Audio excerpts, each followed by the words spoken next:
Welcome everybody to our latest session of Scarlet Citadel. Our group has ended up in a very unfortunate scenario, and we will see how things play out for them here today. We'll do, as usual, a quick recap of what occurred last week, and then we will go from there. So group, you guys will likely recall when we picked up last week, you were actually back in the village of Red Tower, and you were making plans about how to approach the Scarlet Citadel, what to do. You had previously run afoul of this small humanoid spellcaster on the second level of the Scarlet Citadel, and your companion Penn was able to make it down the third level of Scarlet Citadel as he was trying to safely get out of the location. He managed to do so, actually finding a new way to go from the surface down to the third level of the Scarlet Citadel. So he was able to meet back up with you guys, gave you that information after you took care of some stuff in town or in the village, and decided to then make your way back to the Scarlet Citadel. You guys went to the location that Penn had discovered and used that hatch on the surface to go down the spiral staircase to the third level. Penn did mention to you guys that the third level staircase, the spiral staircase, was sort of damaged. There were missing stones. There were foot breaks in the steps here, so your foot could get caught pretty easily. So you guys made your way down the spiral staircase, only able to see so far. When you made your way down, eventually Penn went out in front trying to be very stealthy, and he was not detected, and he was able to spot some opponents, or humanoids, we'll say. You didn't know they were necessarily opponents at that moment. So he made his way back up, informed you guys of what he had saw, and you group sort of discussed briefly, and he decided to head back down, and then with the intention of taking a shot, potentially killing this opponent, as he was skilled at striking from surprise or being unknown at his location. When he was going down to get in position, Elliot tried to also get a little bit closer here, not right next to Penn, but close enough that he could act very quickly.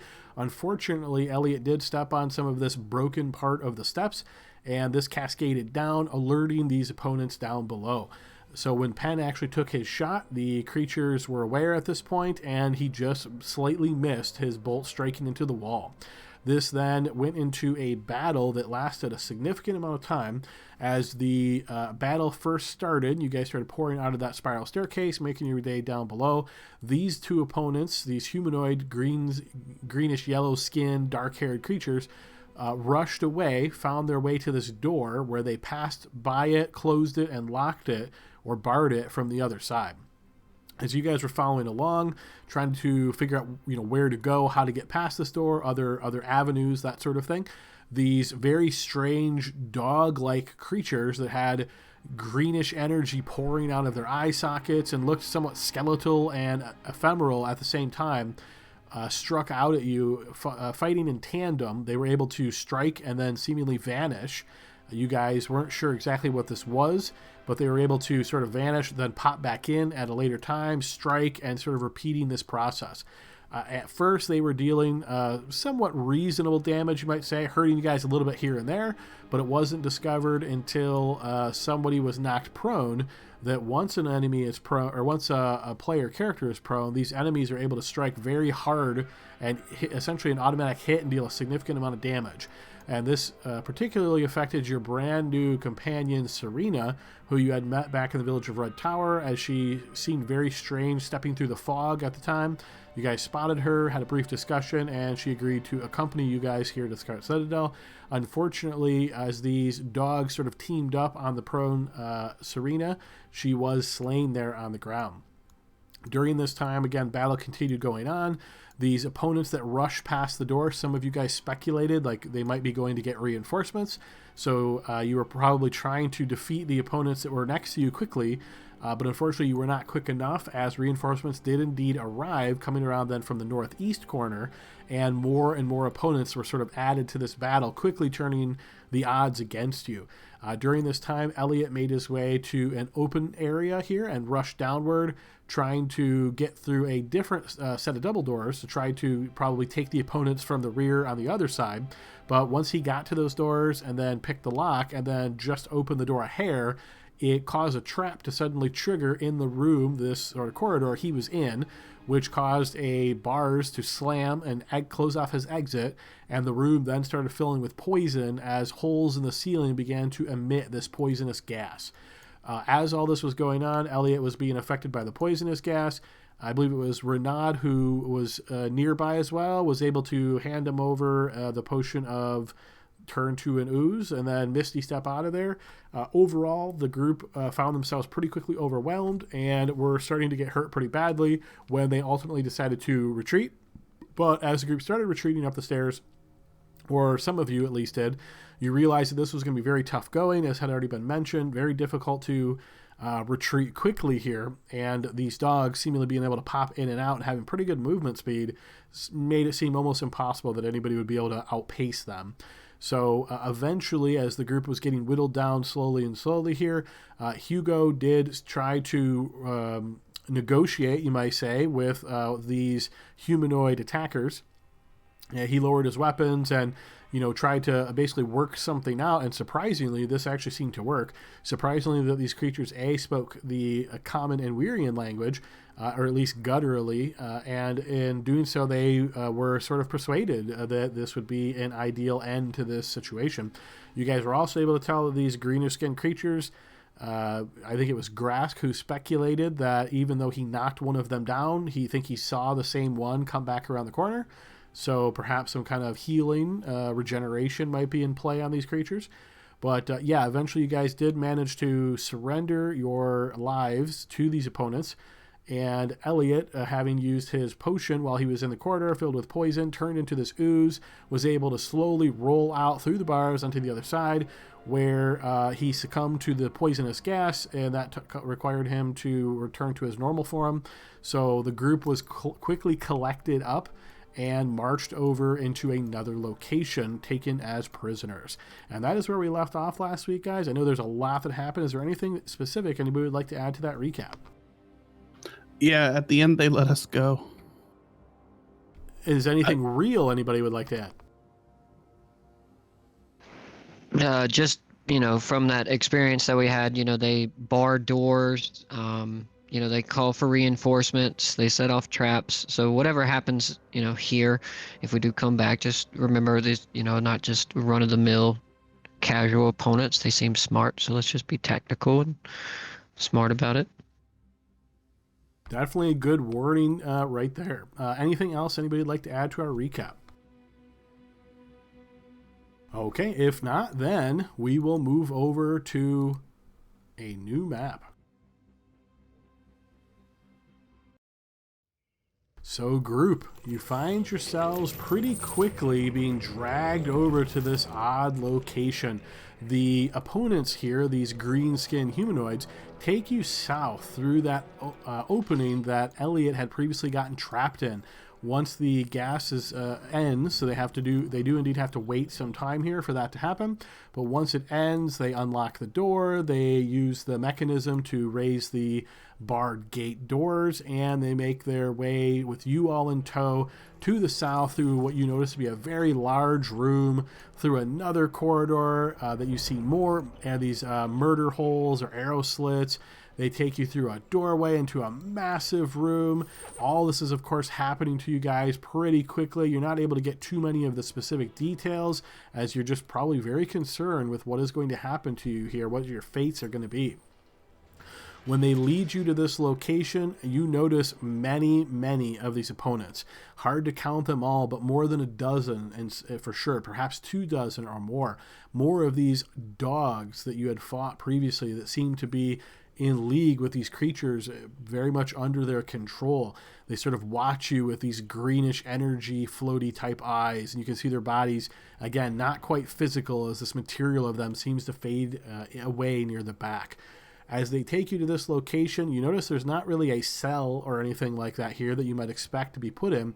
Instead, they gag you with these rotten smelling rags, tying them to your mouths. They bind you, both your legs and your feet, together, and they end up putting you guys in this corner, all sort of piled on top one another. So you find yourself looking at this kind of rock wall. There's not much you can make out. It's hard to even move here. But one of the first things that you do notice is, as you're getting dragged over here and they start applying the gags and the binds and all of that, you hear one of these creatures say, "Put them with the other one." And as each of you is sort of thrown down unceremoniously to the stone ground and have the wind knocked out of you from this occasion, you can make out what looks to be a interesting looking figure here who is already bound and tied up and seemingly a prisoner of these creatures. And Libby, if you'd like to describe what your character looks like.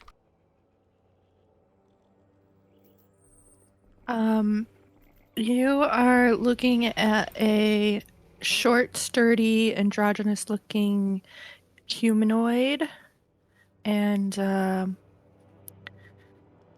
kind of wild-looking, and has like dry, rough skin. And I guess, how closely are you looking? Yeah, and I imagine being bound and tied up and sort of put in the corner here. Some of them would be right next to you as they just get, again, dropped right there. Others might be 10 feet away or so. So anybody that happens to be looking pretty closely, what might they notice? That this person's nails, fingernails, and toenails are made of wood. Nice. All right. So as this is all occurring, guys, you see this being here.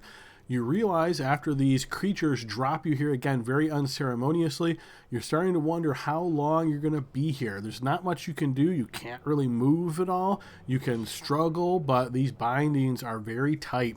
You're getting uncomfortable, obviously, being tied up this way. But you do discover that with these gags in your mouth, while your communication is certainly not clear, you do have the ability to sort of muffle to one another sort of the speech. I won't ask anybody to try to RP like muffled speech because that could be here forever for us, but assume that you can communicate with much difficulty. Is there anything you guys are trying to say to one another?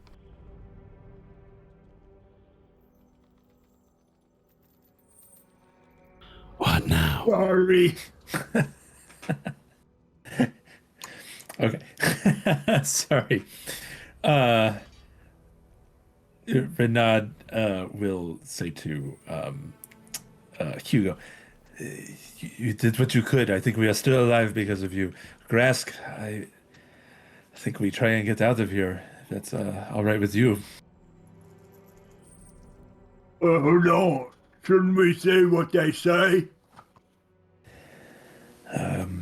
We could, but I think they, if we both want to hear whatever it is.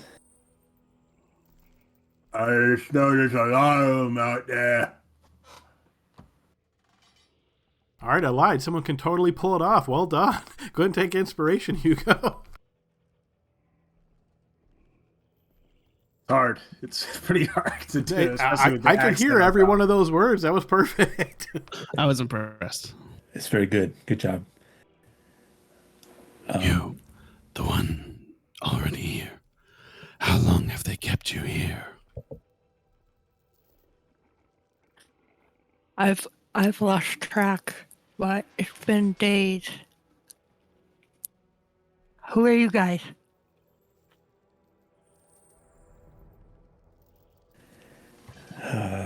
Some random adventurers, you know the drill. We ran afoul of whoever these people are earlier. Kresk, I'm going to try. Let me scoot around and you can bite my bindings. And as this thought goes through your head, Renaud, you realize these creatures are watching you, observing you within 10 feet. They would clearly spot anything like that you would try. Are you sure you'd like to risk it? I guess I forgot that they were in the room. I thought they left us. No. I guess Renaud's going to sit there and just stare at him then.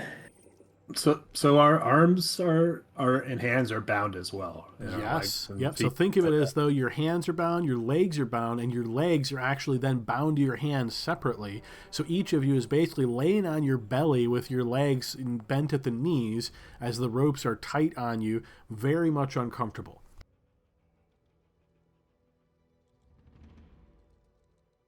And of course, poor Elliot is unconscious because he hasn't actually roused yet. So he's just lying here in a heap, but also all tied up. All right, so as you guys are lying here and just taking in the scenery around you, you can see, again, at odd angles, you're having to adjust your body to try to see what you can see. This is a very large room, and you notice these creatures moving in and out of it. Not only are there these creatures, these dogs, you notice at least 4 different ones at different times over the 10 minutes, 20 minutes, 30 minutes, hour, 2 hours, that sort of thing, as you're lying here, again, not even sure what to do. Occasionally, one of these creatures will actually come up and throw pieces of food at you, smacking them into your face or just bouncing off your body. You get the impression they're almost playing some kind of game here of who can peg a person on the ground with a rotten apple core or a moldy piece of bread. And over the course of time that goes on here, as hours elapse, you realize this seems to be the only food they're going to offer you, but you can't even really struggle to even get to it. It's very challenging, and for now, even though you guys probably ate today, so you're not starving, and this is certainly not appetizing, so you're kind of eyeing it, but this thought in the back of your mind is, depending on how long you're here, that may become your only sustenance that you can even reach. As all this... Yeah, go ahead. Sorry, Adam. Did they take our equipment, or they just left our equipment on us and just bound us? They have all our equipment. They have stripped everything. So that was something that occurred actually last session that we didn't reiterate. But yes, they have stripped everything from you guys: weapons, items, backpack. Like, you're basically in just clothes at this point, or maybe scales for Grask's case. Okay. So with not many options here and nobody trying to do anything crazy, as I haven't heard anything declare anything crazy, time goes by very slowly for you guys. We'll skip past some time here, but this is very onerous time upon you. Elliot, if you can go ahead and roll me a D4. Oh, yeah, perfect. Look at that. You're already on top of it. All right, so yes, it is quite a long time before you guys notice Elliot even moves. Like I say, multiple hours have passed before suddenly, probably in a fit and a shake, Elliot is awoken or conscious suddenly, very badly hurt, wounded. Elliot, you are similarly bound. It seems as though there is no hope for you at this moment. Is there anything specific you do other than just waiting to see what happens? Nope. I kind of see the predicament we're all in. And, yeah, I'll continue to play dead, so I don't become a target, maybe. All right, do the best you can to try to remain small and not attract any attention. And again, time sort of goes by here. Every now and again, these creatures seem to just delight in tormenting you. So now, every now and again, they will come and pick one of you up, sort of lift you by the back and shake you hard and see how you react. And you see them laughing and cackling and so forth. You see a couple of them will even go up to Renaud, grab one of his hands. It's sort of bound. As you guys are watching, you'll see he puts the fingers towards his mouth and looks back at his companions. I could bite off a finger. Aha! And you hear them all sort of laughing, but you notice one that seems to be wearing what you presume to be some kind of maybe ceremonial headpiece, something along those lines. He just sort of calls out in this booming voice, "No, she will decide. Wait." And you see them all just kind of, they just kind of once again go back to this jocular sort of laughing and just sort of drop you roughly on the ground. This seems to go on for quite a period of time. And as you guys try as best you can to struggle here and there, if they notice you're moving too much, they might come up and kick you. They might come up and just sit on your back and just, again, laugh. And this seems to be a very terrible predicament you all find yourselves in. As the hours pass, you're not Hey, Adam. even... Yeah, go ahead. Sorry. I do want to not so much try and immediately struggle out of my bonds, but I think while this is all going on, Renaud is very, I guess, slowly trying to do as much as he can to stretch out those bonds around his hands. Whether or not that's going to amount to anything after several hours, I'm not sure, but that is something Renaud wants to try and do while this whole ordeal's going on. Sure. Feel free to drag your token to this image on the screen and then throw me a blind check.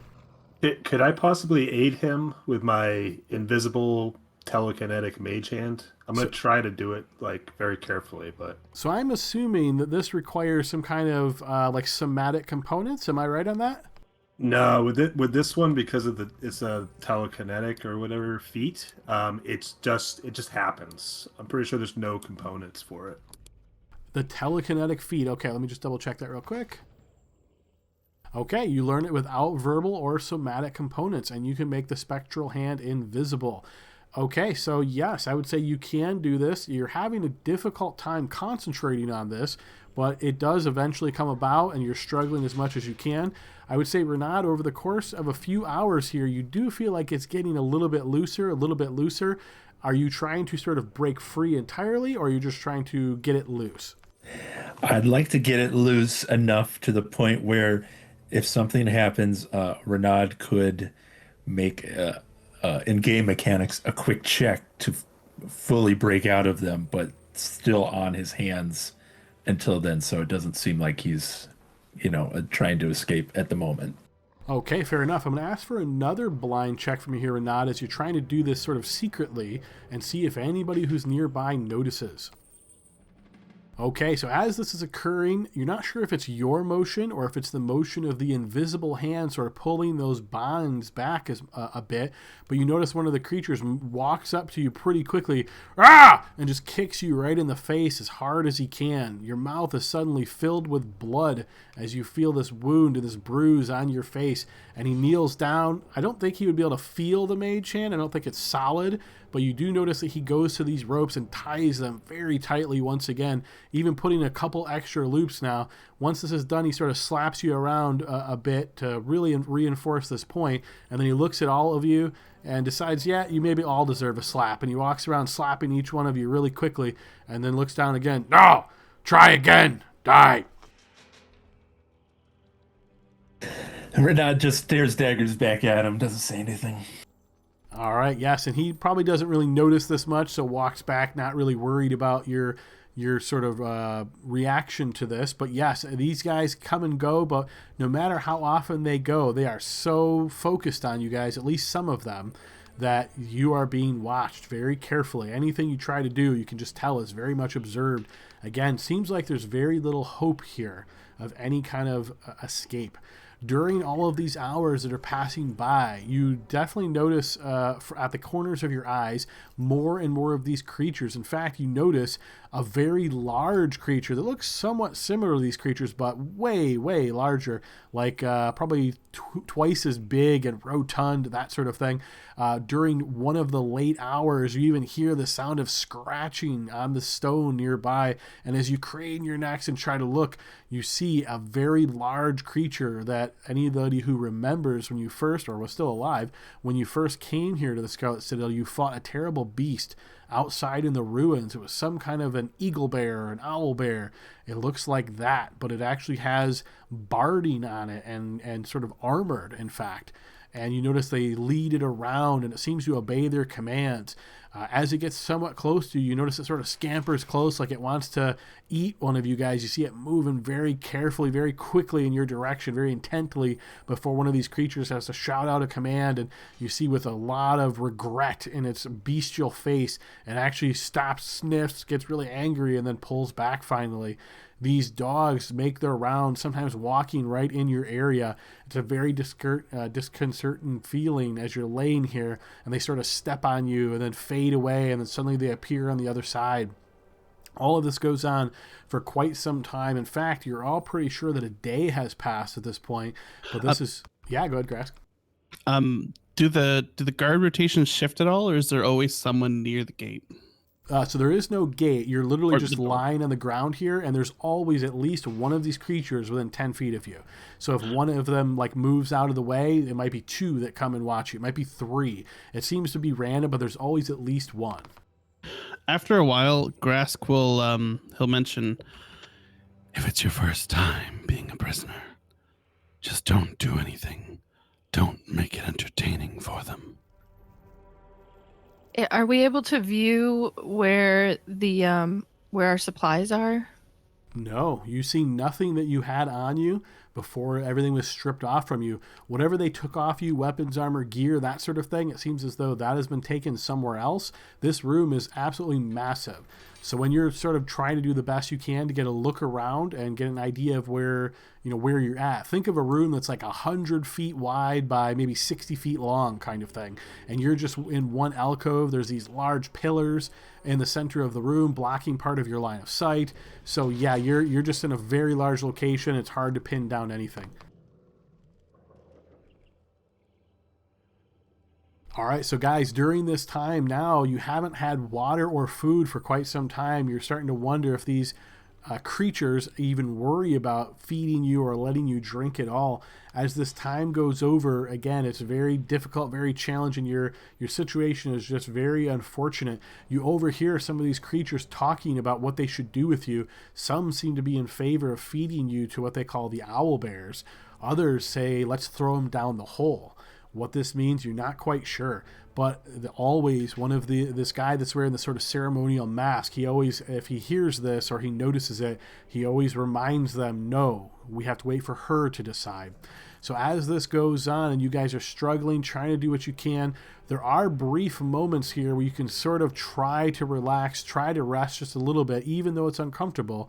I'm assuming everybody's going to want to do this, or maybe most everybody. If you would like, you can make a Constitution saving throw. The DC of this is 10. If you manage to succeed, you can benefit from a short rest. It's a rough one, but you manage to get it.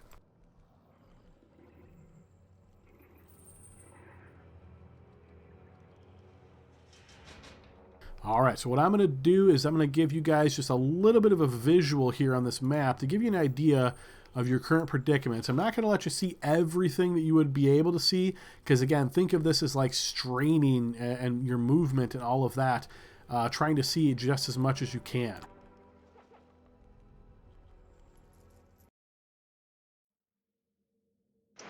Adam, could you explain the gag? Is it like a shoved sock in the mouth, or is it like they have something wrapped around our mouth? Or think of it as like dirty rags, multiples of them wrapped around multiple times, like you're having a hard time at times even breathing.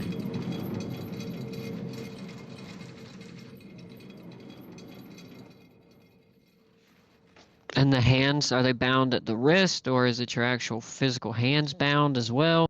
Bound at the wrist, tied up pretty tightly, and then that is also connected separately with another bit of cloth to the leg bindings. So you might be able to wiggle your fingers just slightly, but any kind of somatic components would be impossible. Adam, as far as inspiration, could I burn that now for my bad roll here? You sure could, yeah. Okay, I'm going to then. Yeah, feel free, burn that, and then go ahead and throw yourself another save. Just to go back towards how the hands are bound, I know you said there's a cloth that bounds them to. Somatic components are near impossible, but is like my hand like visible, like my full hand, or just partial parts of my hand? I think rather than getting that specific, let me know what it is that you're trying to do, and I can let you know if there's any chance. I would say, generally speaking, anything that's going to require any kind of finesse or any kind of somatic spell components is not going to be possible. Okay, I'm gonna send it to you to GM, Sure. but the way it's worded, it just says at the very bottom.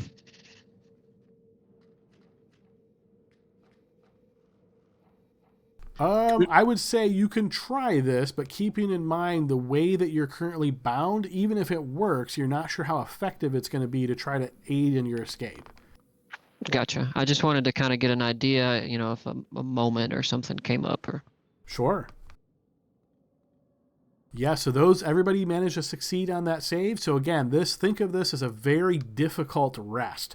And remember, your hit points are a representation of both your ability to block, your ability to defend, your physical health, your luck, that sort of thing. All of this kind of piles in together. So don't think of this as, you're fully refreshed, even if your HP hits maximum. It's just you're maybe getting a little bit of that breather and, kind of getting over some of that wasted energy from previous battles. Okay, so during this time, you notice that the creatures finally seem to take a little bit of a concern of maybe your well-being, or maybe they just don't want prisoners to die on their watch. So they do, like 5 of them make their way up here, getting close to you and pretty much force-feeding you guys this moldy bread and bits of meat that you're not even sure what this is.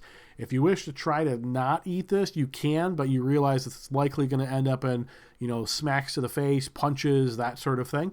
But yeah, is anybody going to try to resist being force-fed here? Grask is going to eat it, but he's going to try and hold back on any disgust he has. Like, he's just going to eat it very neutrally if he can.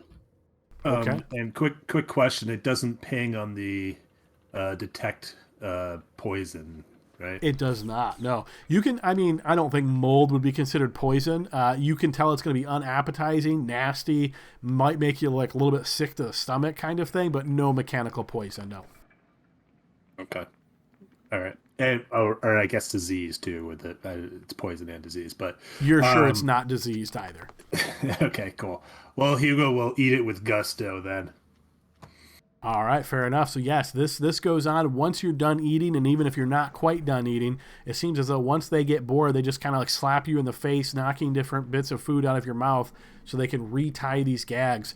Once again, very harsh. I imagine the gags on Grask are probably like over the top of the mouth, like closing the snout shut, because I imagine he would just eat through it if it was in his mouth. But yeah, it's very much secure. Again, very, very uncomfortable here. And this seems to go on for quite a bit of time once again, as you guys are just trying to do what you can to rest when it's possible, being exposed to all this abuse from the creatures, them leering and jeering at you. At different times, you notice groups of them getting together and pointing in your direction. Occasionally, so they'll even come up and do somewhat, we'll say, semi-dangerous things, as in like take a spear and throw it up in the air and then wait to see where it comes down. But you kind of get the impression that they're not like really trying to kill you here. More or less, they're trying to have fun and frighten you, as the blade might come within, say, 3-4 feet when it lands on the ground of the stone. But the resounding sound of the metal on stone ringing out definitely, shoots through your spines, that sort of thing. But all of this is going on as another day passes. And again, you're starting to wonder if there's any hope, any chance whatsoever of you guys surviving this experience, when on the 3rd day, as you're lying here again, starting to get hungry, starting to get thirsty, as they haven't force-fed you yet today, you do notice a strange individual approaching from the west. As she makes her way through this area, it seems as though these creatures give her a bit of deference. They don't move out of her way, but you notice as they look at her, they sort of lower their hands and they try to adopt this like very pacifistic pose. As the woman approaches and sort of kneels down, each of you kind of craning your necks a little bit here and there to try to look at her, perhaps. She does eye over all of you, and she looks back towards the big guy with the ceremonial mask as he approaches now.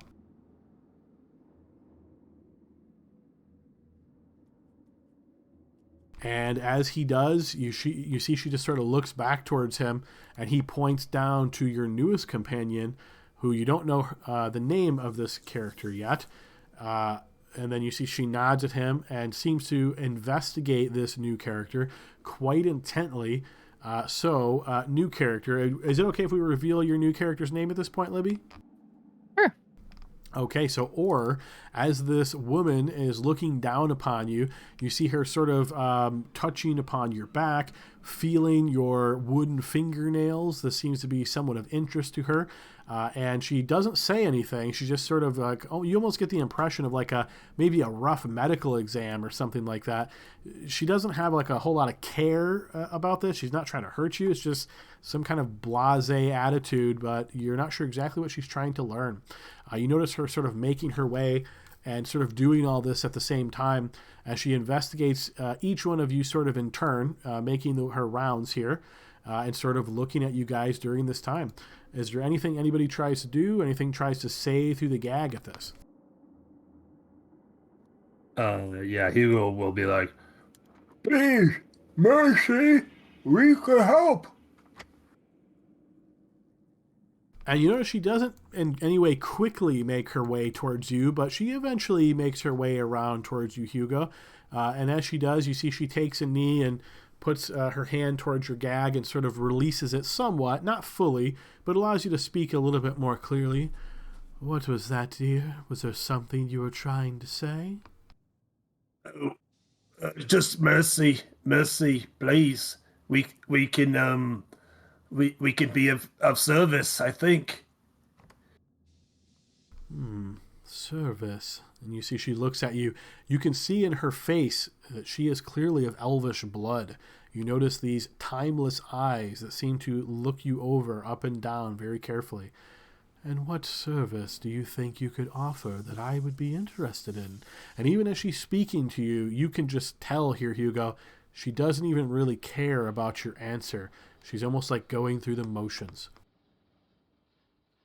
Well, if you have enemies that need taken care of, we can help with that, probably.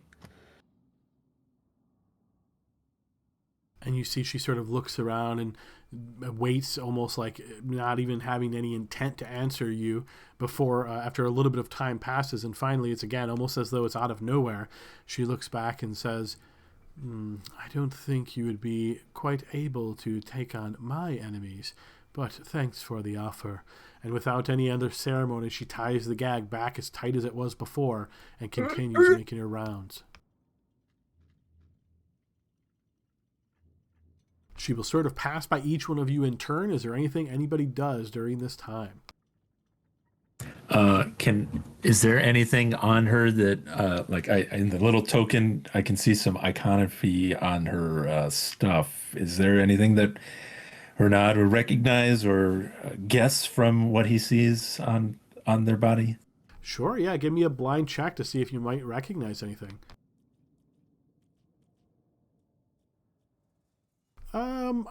I would say you can certainly recognize the attire. Seems to be something associated based on the runes and things on her. I don't even know what exactly to call this garment. We'll say robe. So where the sort of gold filigree is, and it has this sort of symbol of an eye and these various runes, you recognize this to be sort of like arcane writing that is associated with conjuration magic. It is not magic in and of itself, but it's sort of like stylistic, something might wear to let other knowledgeable people know that they're maybe an accomplished conjurer. Okay. Yeah, I guess that's really it. Renaud's just trying to get as much info as he can. And you already said they look to be elven descent, right? She does, yes. She looks to be of elvish descent. Okay. Okay, fair enough. So as she makes her way through all of you, and you guys are just trying to either avoid attention or just trying to not, anger her in any way, eventually you notice. And Wait. Yeah, go ahead, Grask. When she gets to Grask, through the gag, he'll ask, To what end are we kept? And you see she looks towards you and, again, barely seeming interested. She says, your fates will be determined by others. Well, except for one of you. I need one of you now. I'll try to struggle and get her attention. She barely just turns her head to look at you. I'm gonna make that eye contact. That's like, take me.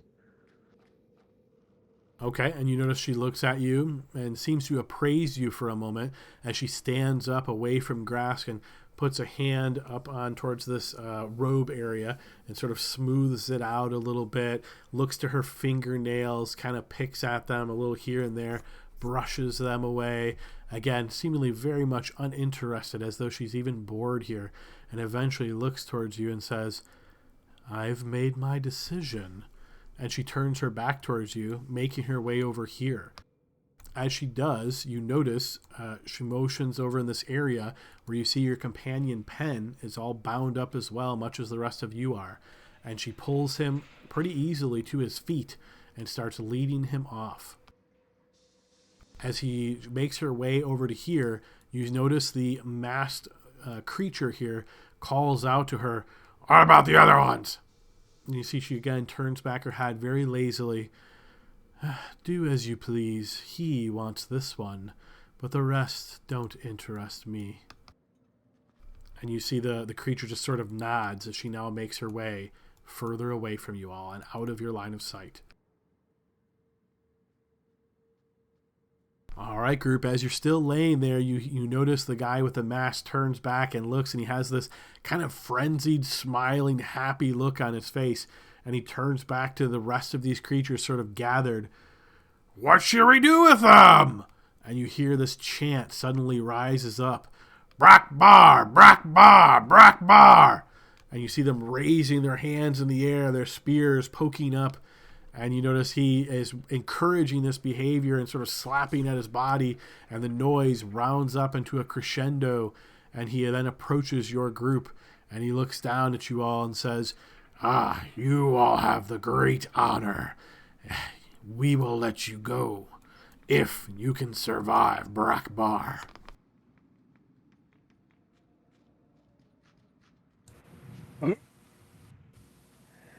What is it?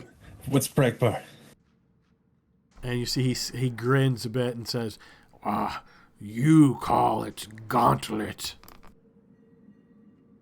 And as he starts pulling you individually to your feet, he begins to loosen the binds on your legs, but keeps your hands tied.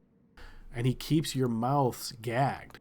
He's essentially allowing you the ability to move, but nothing else. As this occurs, and then he looks towards you, he says, "Take off bindings or mouth, and we kill you on spot. Understand?"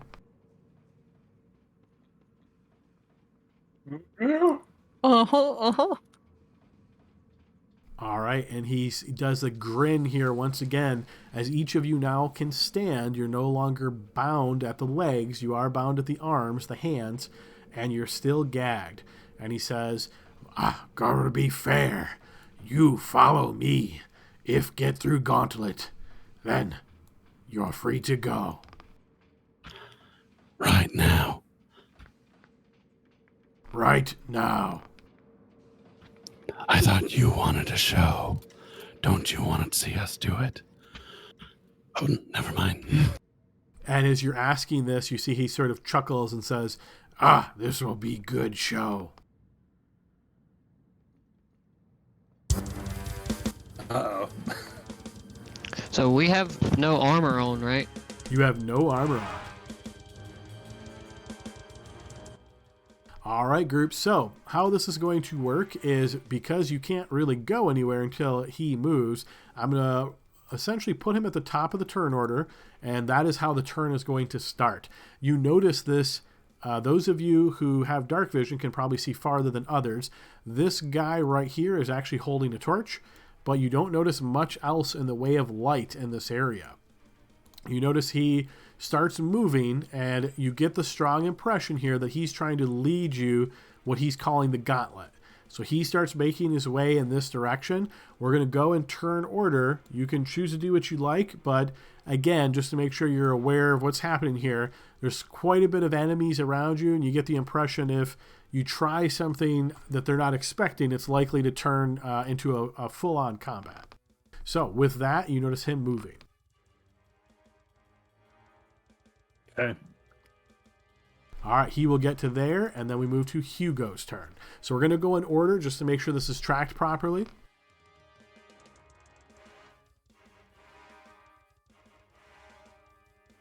So Hugo, you are the first to move.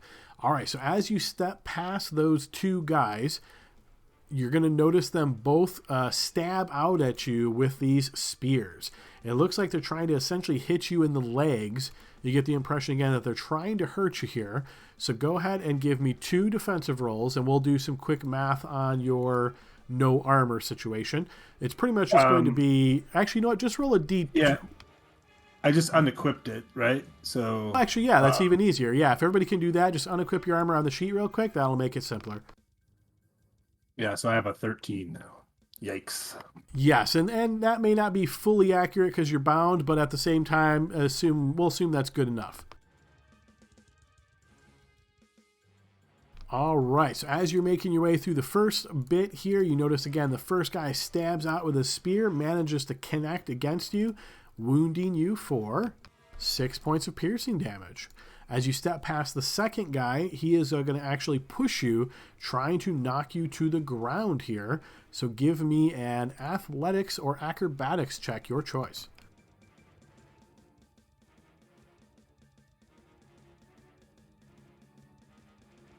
Okay. And you can do that publicly, yep.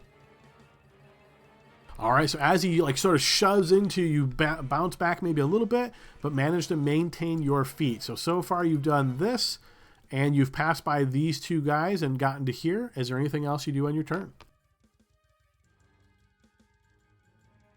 Yeah, I mean, I guess I'll dash past them to stay one behind the guy. Okay, sure.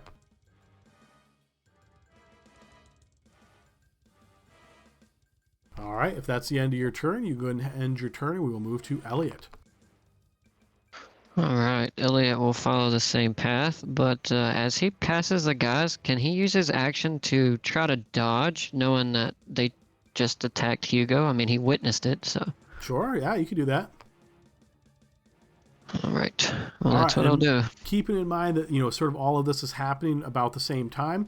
So as Hugo rushes forth and then Elliot follows in behind him, the next two guys seem to target their attacks on you here, Elliot, and I'll need 2 defensive rolls at advantage. The first one does manage to hit you as the spear stabs in for 6 points piercing damage. The second one, you're prepared and you manage to avoid. Anything else on your turn, Elliot? Oh, I guess I can just move to here to finish my speed in 5, 10, 15, 20, 25. Nope, I was right. So there we go. All right, next up is Grask. Can I tell if this is the gauntlet, or does it seem like he's leading us to somewhere and they're just trying to hurt us before the gauntlet? Give me a blind check to see if you can intuit that. You are confident this is the gauntlet.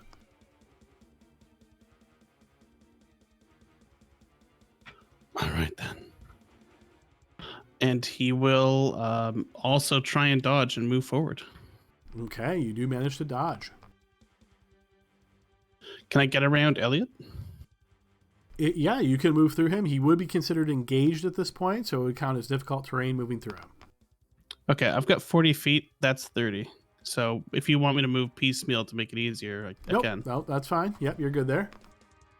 All right, and again, like I say, all this is happening within the same period of time, so you're sort of rushing by as they stab at Hugo and stab at Elliot, and nobody attacks you.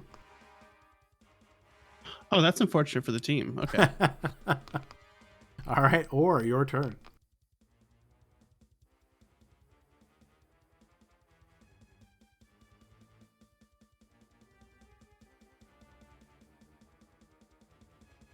Okay, move up into the line. Anything for an action?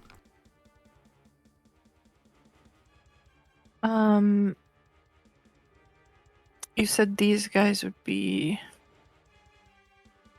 The other player Yes, there's characters nowhere are for me to considered land. engaged right now, yeah. Wish we could trade who's in front. I'm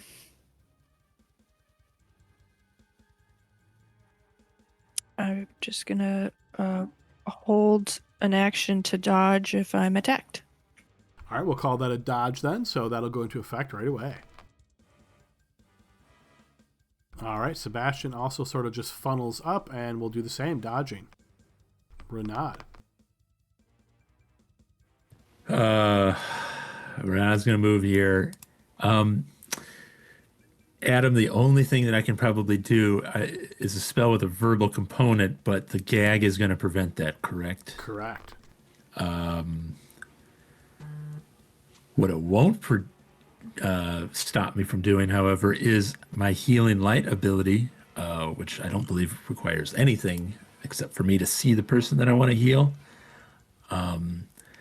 2 of those are going to go to Elliot here.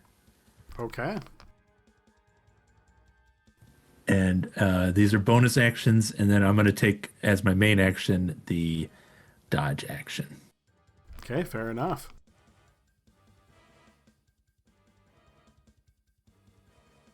Terrible, but it's 5 you get back. Okay, 5 to Elliot, and then a dodge from Renaud.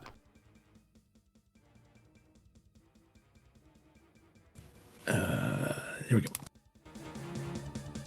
I can't figure out this music track. I feel like one little widget is the difference between way too loud and way too quiet. Hopefully that's good. All right, you notice this lead guy with the face mask as he looks back and sees these balls of light dropping down. He steps to here and then seems to get maybe distracted. Looks at the ground and just kind of kicks his foot on the ground at the stone. Hugo, your turn. All right. Hugo will continue. He will take the dodge action and move forward. All right, as you step forward, the next two guys in the line here are both going to strike out. So yeah, 2 defense rolls at advantage.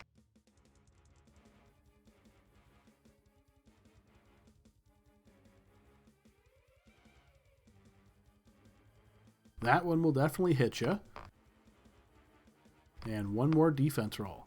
Okay, that one you do manage to evade. So the first one stabbing down does 7 points of piercing damage as it catches you in the lower back. Oh. All right. Got me good that time. I'm going to bonus action second wind. Okay.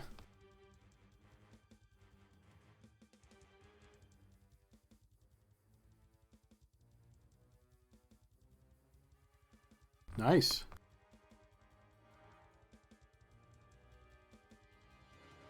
Cool. Yep, back to full. Here we go. All right, end of my turn.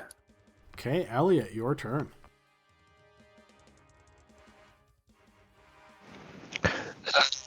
Which of the 2 guys was the one that stabbed me? So again, it's going to be hard to mechanically track this, but think of it as these guys all prepared to strike you. If you're just looking for the one in particular, we can say the north one. Okay. Elliot's gonna slide past Grask here, move up forward, and So as you step away from these 2 guys, they are going to stab out at you. So I'll need 2 defensive rolls. crap, I forgot to dodge. You sure did. That one will hit, as will the second, as both of these spears strike into you for a total of 18 points of damage. Son of a bitch. Well, now my action's gonna be to dodge. All right, now you dodge. All right, we move to Grask.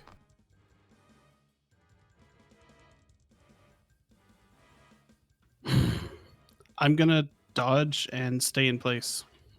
Okay. Try me. Okay, or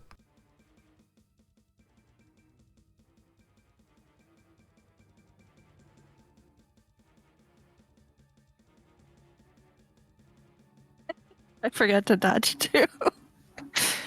I should have claimed my mic wasn't working. you step past Grask. Luckily for you, they did not attack you yet. Would you like to dodge now? Yes, now I would like to dodge. All right, fair enough. You're dodging.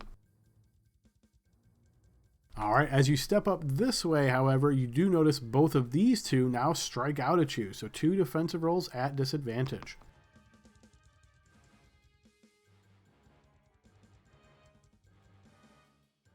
At advantage, I meant to say, because you're dodging. So the first one will hit, the second one will miss, I'm sure.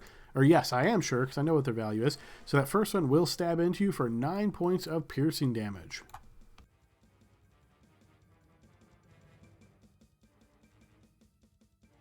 All right, or so dodging moved up a bit. Anything else? Okay, we move to Sebastian's turn, and he is going to make his way forward, also dodging. Dodge. All right, as you step away from those back 2, Renaud, they are going to strike out at you. The first one's going to stab you. Go ahead and give me a defensive roll at advantage for that one.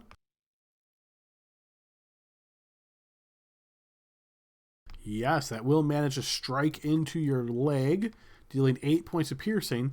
The other one is going to try to shove you to the ground. Your choice of athletics or acrobatics. Acrobatics. He does manage to do just that. So as you step past him like to here and start making your way here, boom, he shoves you to the ground. So you've moved 5, 10, 15 so far, or was it more than 15? Oh shit.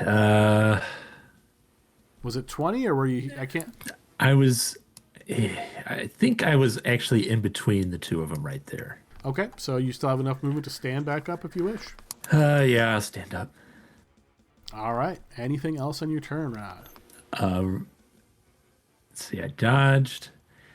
Elliot's getting his ass kicked, so I guess another 2 dice to him. But, I mean, this doesn't have components, does it? Can Nope. I tell you're doing this?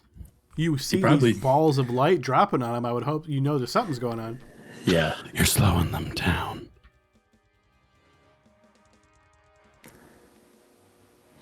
Is Grask... What does Grask mean? He slows down when he sees you. Who does? The guy in front. I don't... That's probably all you guys would be able to get out in the 6-second window there. But yeah, or not anything else. That's it. All right, go ahead and end your turn. We'll move to the top. All right, this guy is going to move again. He will get to here this time, and he points to the guy to the southeast here, and you hear him utter something in this word, this language that you guys do not speak, and you notice he grabs out a torch and lights it. Okay, and he will remain here as we move to Hugo. Okay. Hugo, I mean, he's just going to follow the guy. So I'm going to take the dodge action and move up here. All right, as soon as you step there, you notice both of these guys wail out at you. 2 defensive rolls at advantage. You dodge the first one and duck under the second one. Nice try!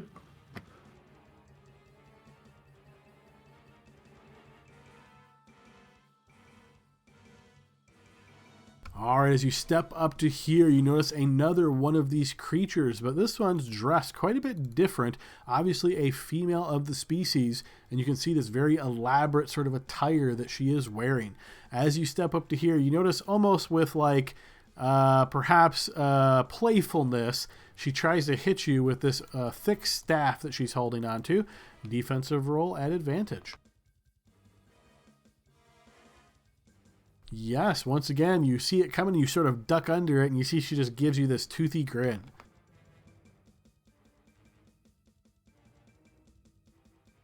Okay, we move to Elliot. All right, Elliot's just going to try to follow the path, but he's going to dodge as his action. Okay, you get to there with no additional strikes. Grask. How much movement or componentization do you think is in Rage? Component to, you mean like will they be able to recognize that you rage? Yeah, I'm a Storm Aura Barbarian, which is cool, so they definitely will. They will definitely notice that. I wonder what's happening. The seas are moving all around me and I'm being hit by lightning. I was thinking about doing the snow one, which just gives the team temp HP, but I don't know if that's going to make them mad or not. I would say you're pretty sure that they would notice that, and as you rightfully guessed, the last time or the first time he saw the healing, he did seem to slow play it as though he was making you guys exposed to more because of that.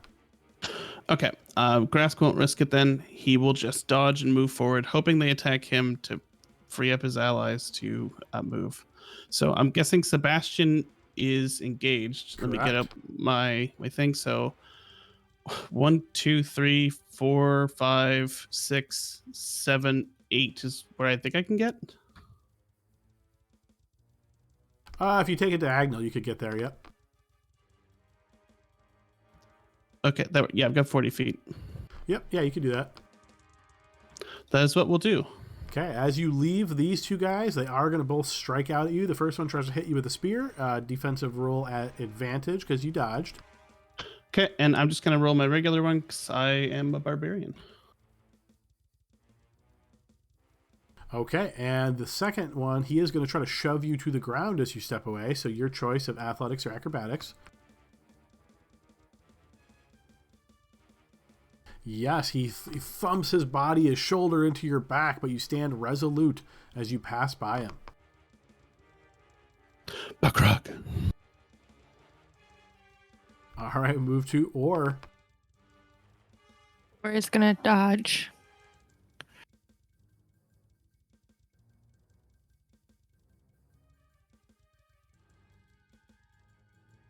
Okay, you dodge and step up as all this is happening so far, not targeted by any attacks this round. Okay, move to Sebastian's turn, and yeah, he moves up pretty quickly here, turning the corner, and also suffering no strikes as he dodges Renaud. Dodge. Here we go. You also suffer no strikes this round as you get to there.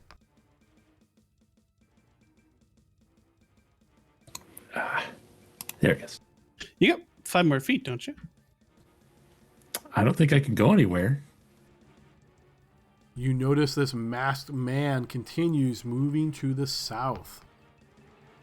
Hugo, your turn. Right. Where are you going now? I take the dodge action. Okay. All right, as you step away from her, she is going to smack out at your legs this time with that staff. Defense roll at advantage. Hugo looks shocked. He thought he had something here, but all right. And she does manage to hit you. You realize that she hits you, clearly not as strong as some of these other ones, but hits you not well. Okay, maybe she is.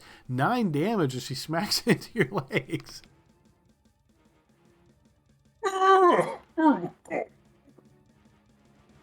I move up to these guys, and I'll continue past if I can.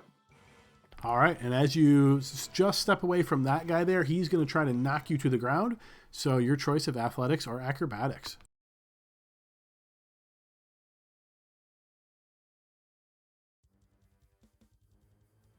Ooh, yes, he managed to shove you to the ground. So just as you're stepping away here, you do get knocked prone. Okay. So yeah, that's the end of my turn. Okay, move to Elliot. Okay.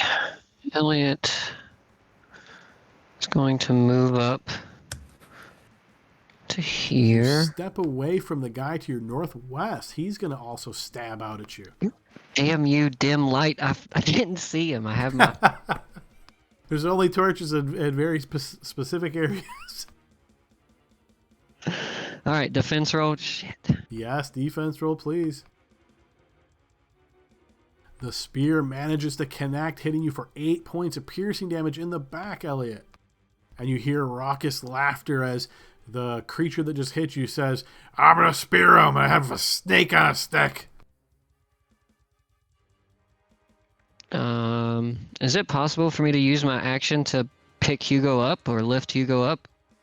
Yeah, I'd let you do that. Use an action to lift him. Yeah, I'll get him back on his feet. Sure. Yeah. All right. So you're no longer prone, Hugo, as Elliot quickly grabs you and brings you up to your feet. Grask, your turn.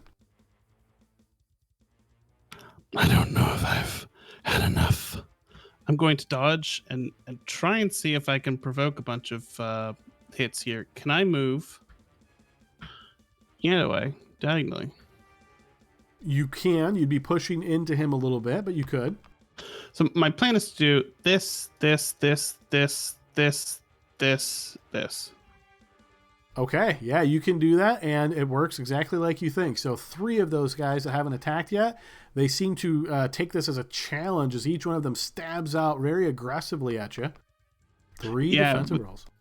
With the gag and mouth, I don't know how to do a gag sound when the gag is keeping the top and lower parts of your mouth close. It's probably just like expulsion of air, right? All right, the first and third manage to strike you. The second one, you see it coming and avoid it. 14 piercing damage to Grask. Is that what I said, or was I lower? I think that's right.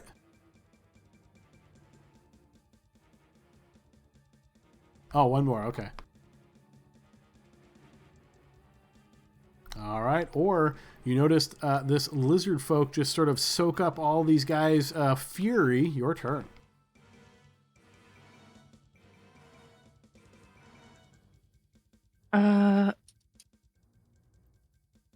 Or is going to take the dodge action and start skipping. All right. Nice.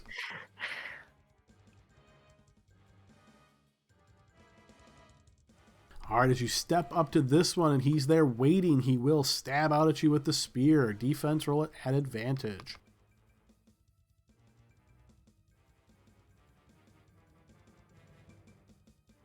All right, yes, you see that one coming and you evade it.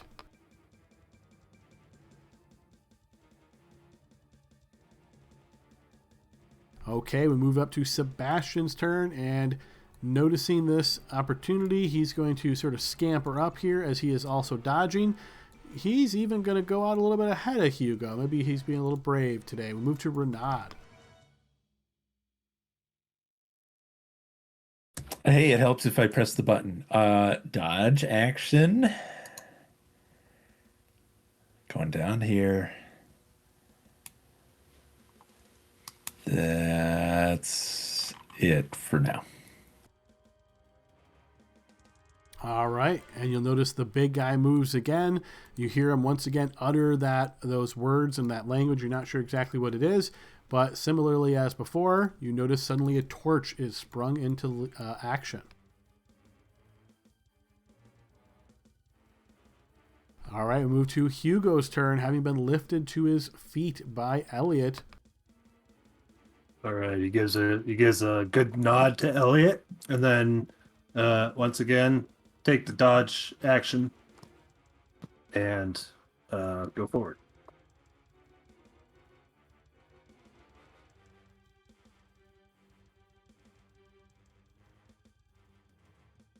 All right, as you step up here, you notice this large creature. You had spotted this one before. It looks similar to the other guys, but much, much larger. And you wisely step away from him. You notice he gives this grunt, and you can actually see steam come out of his nostrils as he does so. He was very much looking forward to striking you, but you denied him the pleasure, as he seemingly doesn't want to step forward. All right, so Hugo will glance back and go, "What's up for this one?"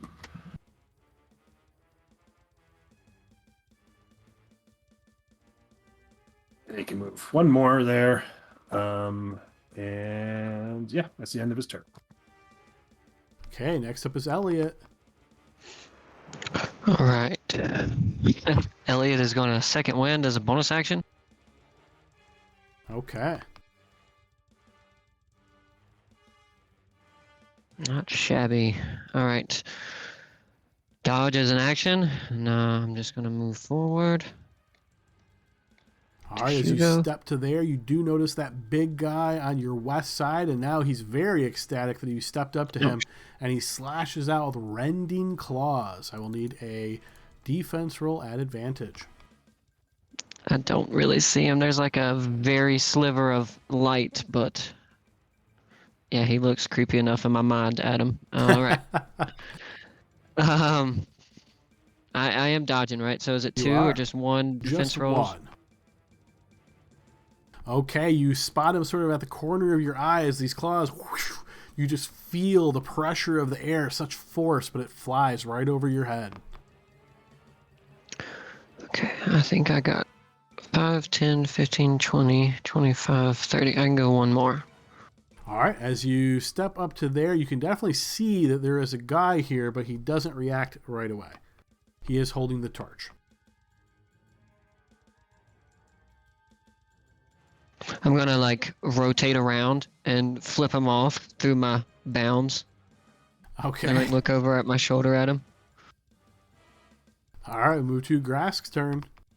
Okay, I'm going to dodge and move. There's 5. Okay, you step to there. She didn't want to take a swing. She doesn't seem to, no. She's probably tired. There's 20 total. It's a little hard to see, but I know Hugo warned about something, and I saw where he walked, so I'm just gonna walk where he did. Okay. I think that's 30. Uh-oh.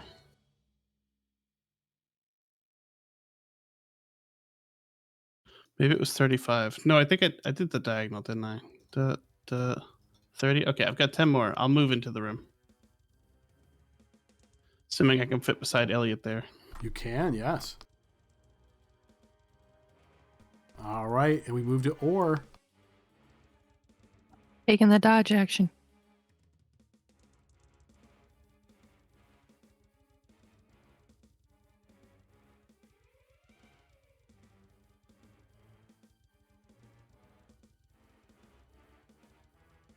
All right, and you move up. We move to Sebastian, who is going to make his way up to here. Also dodging, and he'll go one more. Renaud. Dodge.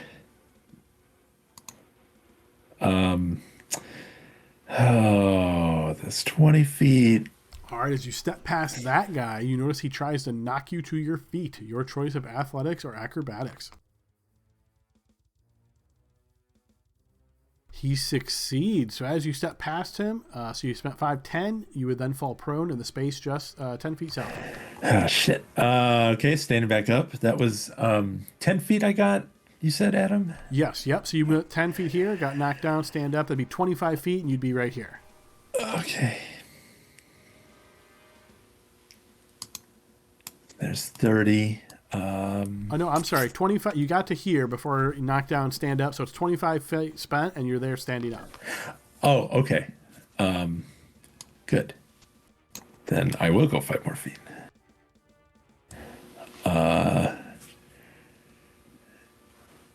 Everyone looks okay-ish. I'm gonna call that good. All right, move to the top of the round. This guy is going to continue moving as he gets out to here. Hugo. Okay, as my bonus action, I'm going to push Grask forward 1 space with a telekinetic shove. Okay. Grask, do you resist? I guess not. And then I'm going to take the dodge action and move up.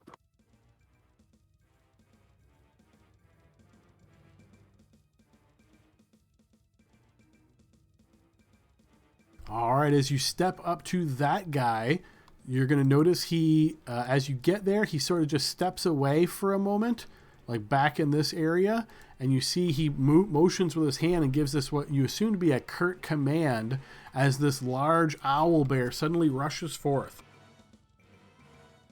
As it does so, getting right up in your face here, it is going to lash out at you.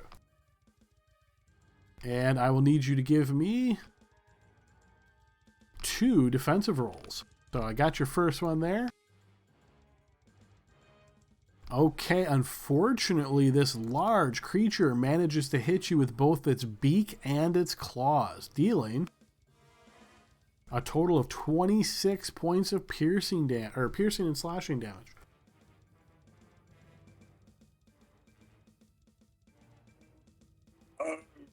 It's serious. And let's see.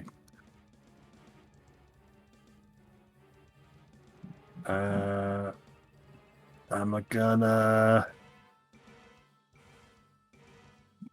Is this? Do I see the guide moving down here?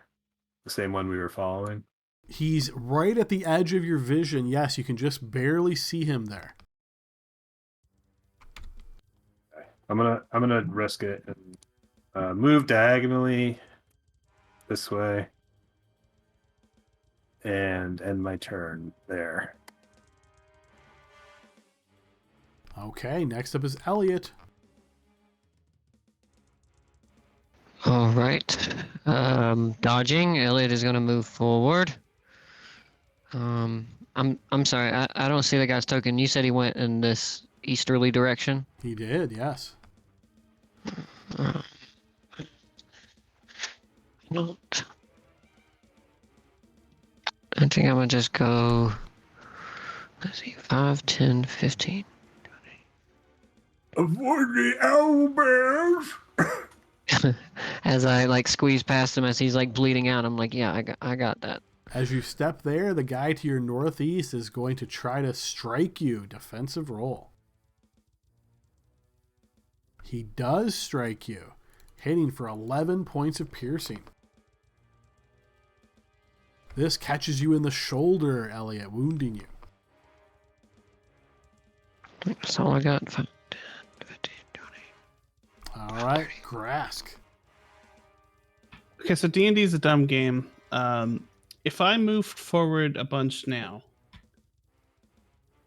when do these things get their actions or reactions? Like, if I ran through right now and took a bunch of hits, does that ensure that my friends won't get hit? Are they going to get actions or reactions back when he does? It doesn't ensure it, and again, this is sort of an abstraction because you guys are very much defenseless, just being led through here. So in normal combat, you might be able to look and say, okay, I can time it this way.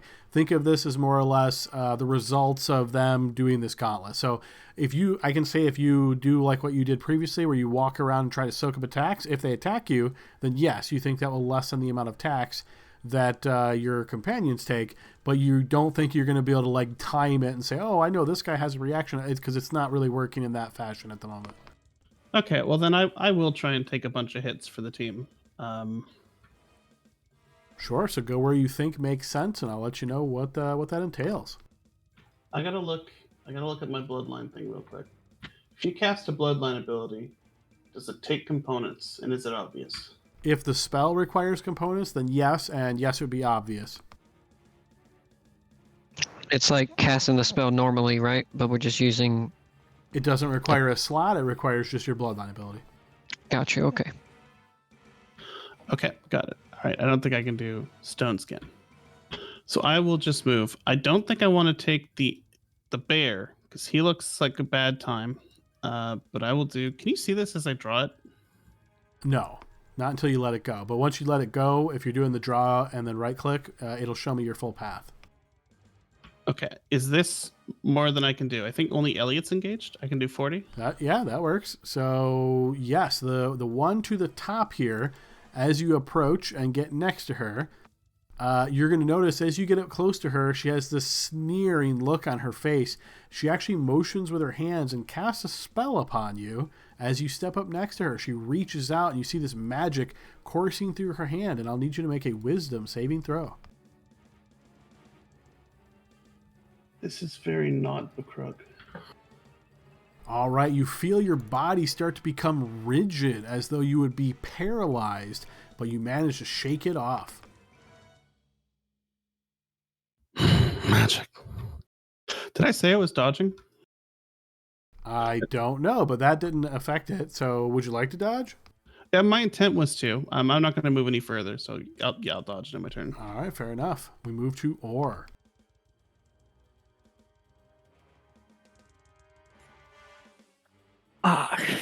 Stay to the left.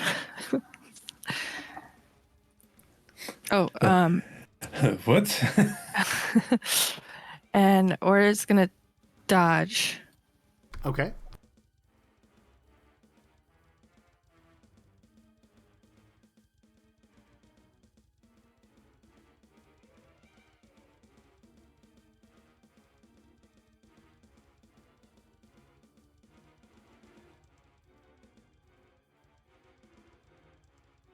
Oh, I can't stop on somebody though, right? If you do, you'll fall prone. Okay, I'll stop here then. Okay, you step to there, suffering no attacks. All right, Sebastian's turn. He's also trying to take advantage of the path that you guys are plotting for him. He will dodge and get to there. Renaud. Okay, I'm gonna start moving without dodging. This might be a terrible mistake. 25 feet. Renaud, as you step past this massive guy, you notice he just can't help himself. And as you're stepping by, he does step up and strike out at you. I will need 3 defensive rolls. Oh, really? 3? Good Lord. Hold on. As he tries to bite you and then tries to claw you twice. Sweet. All 3 of these attacks hit Renaud. Let's see if you're still on your feet. Bite, 6 points of damage. Claw, 9 points of damage. Another claw, 14 points of damage, total of 29 damage. And you notice he sort of sulks and steps back when he realizes you did not drop to the ground. Renaud turns back and looks at him and says, "Nice try." And then he will take his last 5 feet to right here. How bad does everyone else look?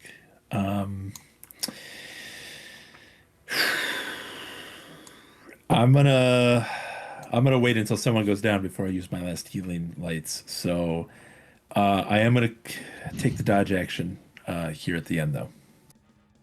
Okay, fair enough. You'll see he motions this way, and he points. First, as he steps to here, looking back, you'll see he also is going to now light a torch. And he motions with the torch now to the southeast, where you can see, thanks to this light, those of you that are close enough, a rocky tunnel that seems to be turning here. Hugo, your turn. Real quick, when you say like the tunnel curves or the tunnel is turning like a funhouse? Curves. So it's not it doesn't go straight, basically, but you get the impression that this is the way out. Gotcha. Hugo's going to take the dodge action. Okay.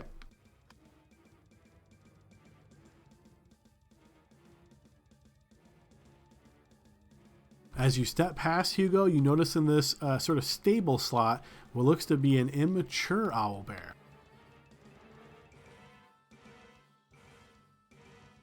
Good little owlbear. I'm not going to touch you. And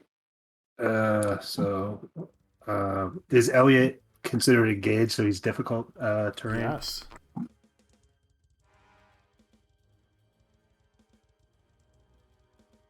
I might be super desynced. On my screen, Hugo is right to the left of me. Yep, he is there. I think he was asking about Elliot, because he moved through Elliot here, and he's gauged here, so he wanted to know how much space that space cost. Oh, okay.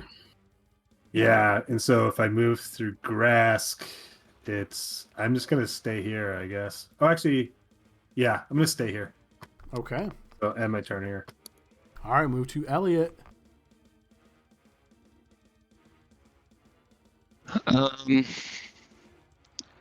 Elliot is going to turn and look at Renaud and kind of give him the notion to go in front of him, and he's going to kind of hold his ground. And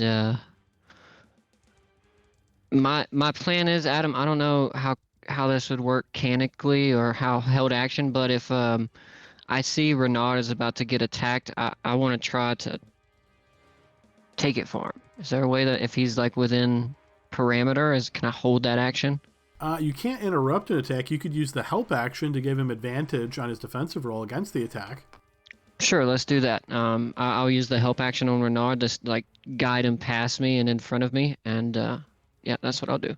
Okay, yeah. So as long as he would suffer that potential attack while you're within 5 feet of him, then you can provide the advantage on the roll. Perfect. All right, we move to Grask.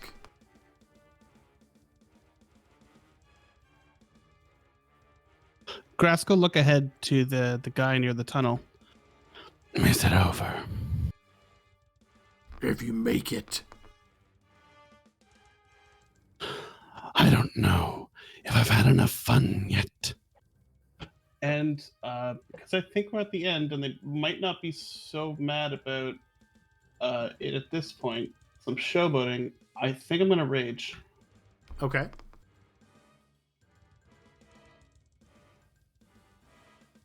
And which aura? Make sure I post the right one so I don't claim to hurt people. This one. Okay, yeah, so everybody within, what is it, 10 feet? It's 10 feet, so it's just going to be Sebastian, Hugo. Okay, they will both get some temp HP, so 3 temp HP. Sweet. Thank you. And then he's going to turn around and step here. All right, you notice as you get next to the little owl bear, it kind of cocks its head and almost kind of does like a fake lunge towards you, but then just settles back down.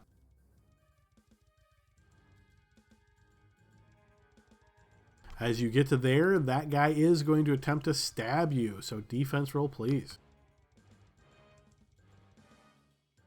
Okay, and you are not dodging, or you are? Oh, sorry. I don't think I said it. My intent was to dodge. Yeah, absolutely. My intent was to dodge. All right, fair enough. I'll take it for you. So he does stab you, and it connects, but it won't be a crit. So that's 5 cut down to 2. And he's going to step here. Okay, yes, you will notice as you step here, the owl bear, the large one, fully grown, is going to slash out with its claws against you. Defense roll, please. These will hit as well. For 17, cut down to 8 slashing damage as they rend into your scales. Now I need to count how far I've moved. 1, 2, that's 15. I could do this. Does it look like this thing might attack again? If you get close to it, you suspect it may. Does it look like it may attack Renaud if I don't occupy its time? Hard to tell if it's going to rush forward or not. It certainly has this aggressive posture, but the guy behind it seems to be sort of handling it at the same time.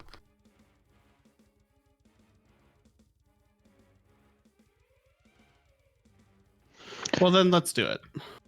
Okay, as you step up, it will indeed strike out as the meal gets close to it. My rolls are so slow. I don't know if it's the light. It's just so slow to actually click on my token. And as the creature slashes out, you do manage to duck under that attack. I think I can get to here if that math checks out. That works for me.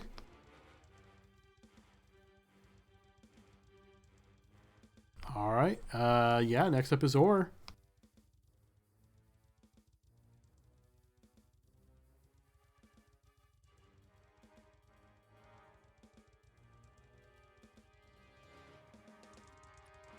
Or looks longingly at the adorable little owl bear. You notice it cocks its head and it gives you these huge, wide open eye blinks towards you. Aw. They didn't say we could take anything. And I'm going to dash. Okay. As you step to there, or you notice the guy with the torch. He's been your guide so far, so you weren't really expecting this, but suddenly he tries to shove you to the ground. Your option of acrobatics or athletics. Athletics. Do I need to do this as a blind check or just off my... Nope, you can roll this publicly. Yeah, so perhaps catching you unaware here as you're not expecting this. As you step up to him, he does indeed shove you to the ground. So right when you stepped here, you would get knocked prone. So I know you dashed. Let's see, I think you started here, right? Actually, no, I was up next to Renaud. Oh, you were. Okay, so it was like this. And then you dashed. So 35, and is your speed 30, I assume? Yes. All right, so if you stand up, that'd be 50 total. So you would have 10 left. I will stand up. And you notice he gives almost this like hearty chuckle. All right, and as you make it to here, you notice the tunnel continues going on. As long as you're willing to step 5 feet away from him, meaning 5 feet to the south, you're effectively in the tunnel. Oh, I was headed the wrong direction. It's all relative at this point because we're right at the edge of the map. Yeah, I would have ended there then. Perfect. And I'm kind of like looking around for my stuff, and I look at the guy. Yeah, you don't see your stuff as you're looking around you. You don't see anything here. You notice Sebastian is going to do the same as he moves very quickly, rushing out of here and getting into the tunnel as fast as he can. You guys back here will notice that the female of these beast creatures to the north next to Hugo right now, as Sebastian started stepping away, you see she kind of reaches and then turns and grins towards you all, and you get the impression she's prepped for you all. Great. Okay, moving. Dodging action. Okay. I'm gonna get here and I'm gonna healing light myself once.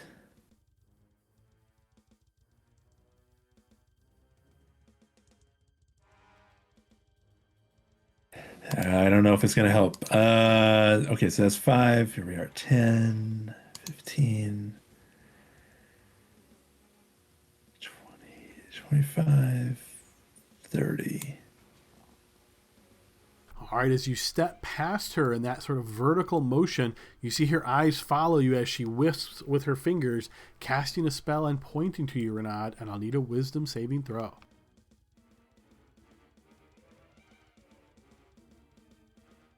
As you step to right here, you suddenly freeze in place, paralyzed. Cool.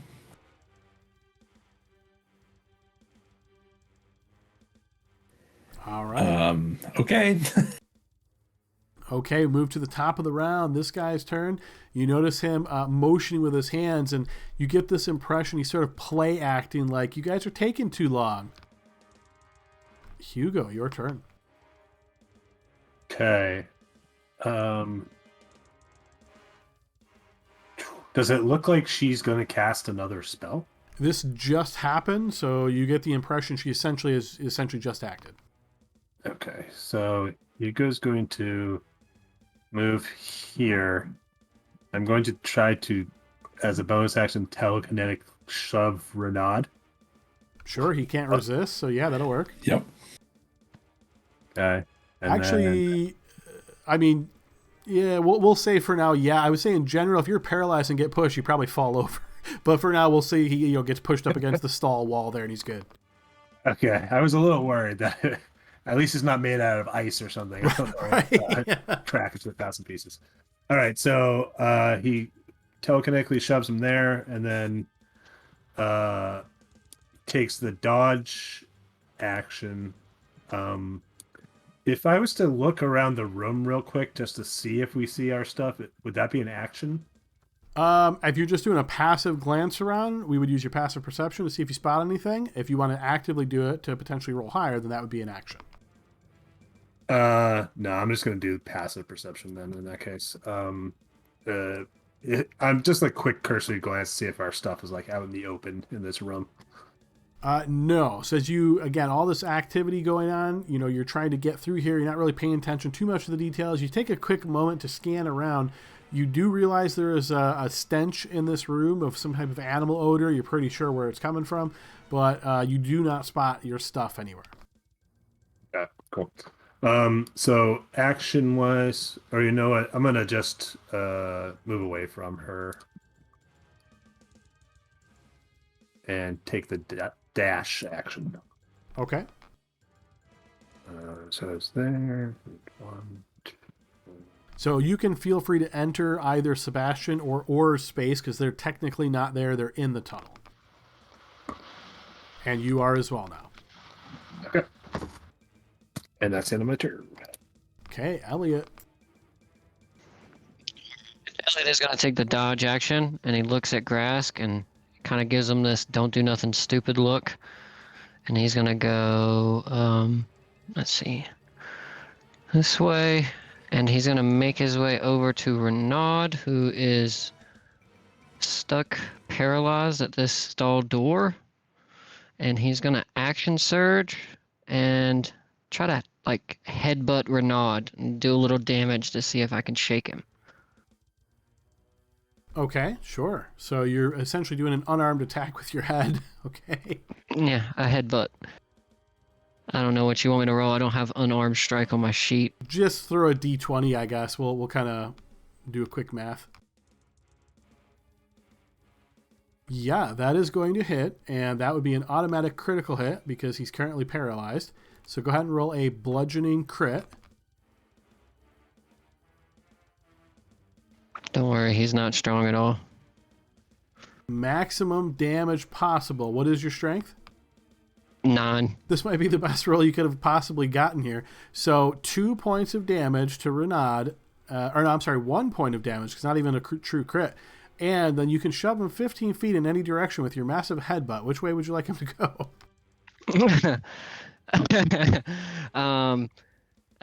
Is this wall hindering him from moving this way?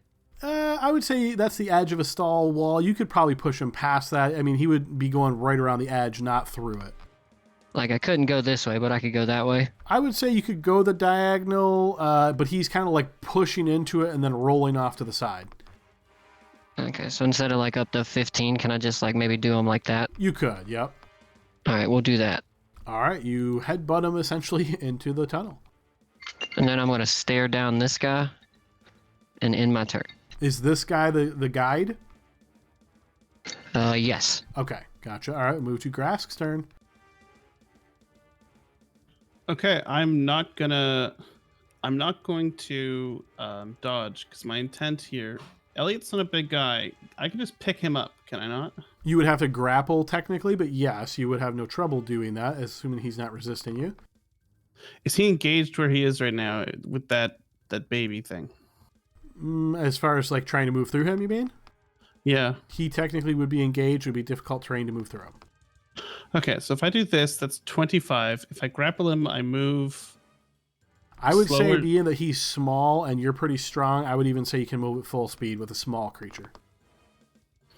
Okay, then, yeah, and then I will pull him towards the entrance, and I've got... Oh, goodness. 15 left.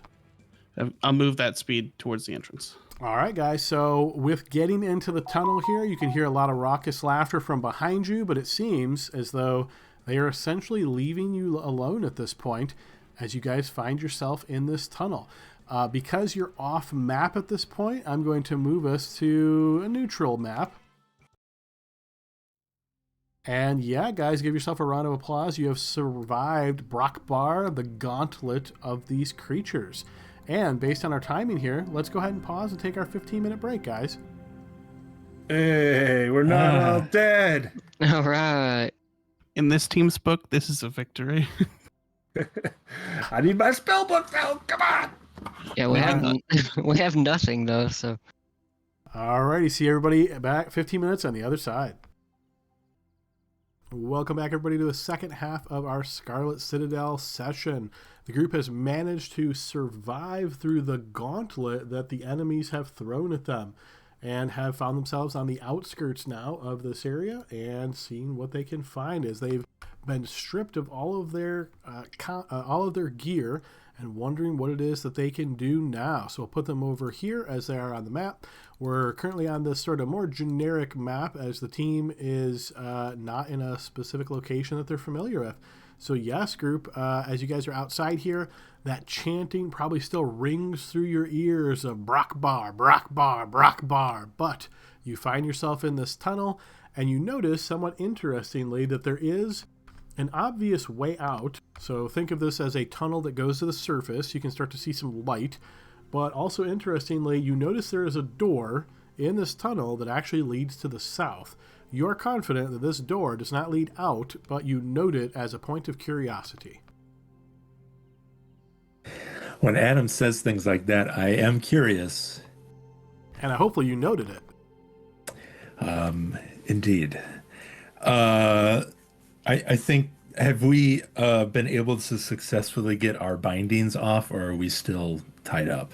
With a period of time, maybe 10 minutes or so, each of you working on this, yes, we will assume you have managed to get your bindings off, get your gags out, find yourself it's very sore, tired, probably mostly just pride wounded more than anything else. Some of you guys have obviously been physically hurt, but this experience has probably been very humiliating for most of you, and that's probably the thing that's strong in your mind at the moment. But yes, I mean, there is hope. You are free, and you know roughly where you're at.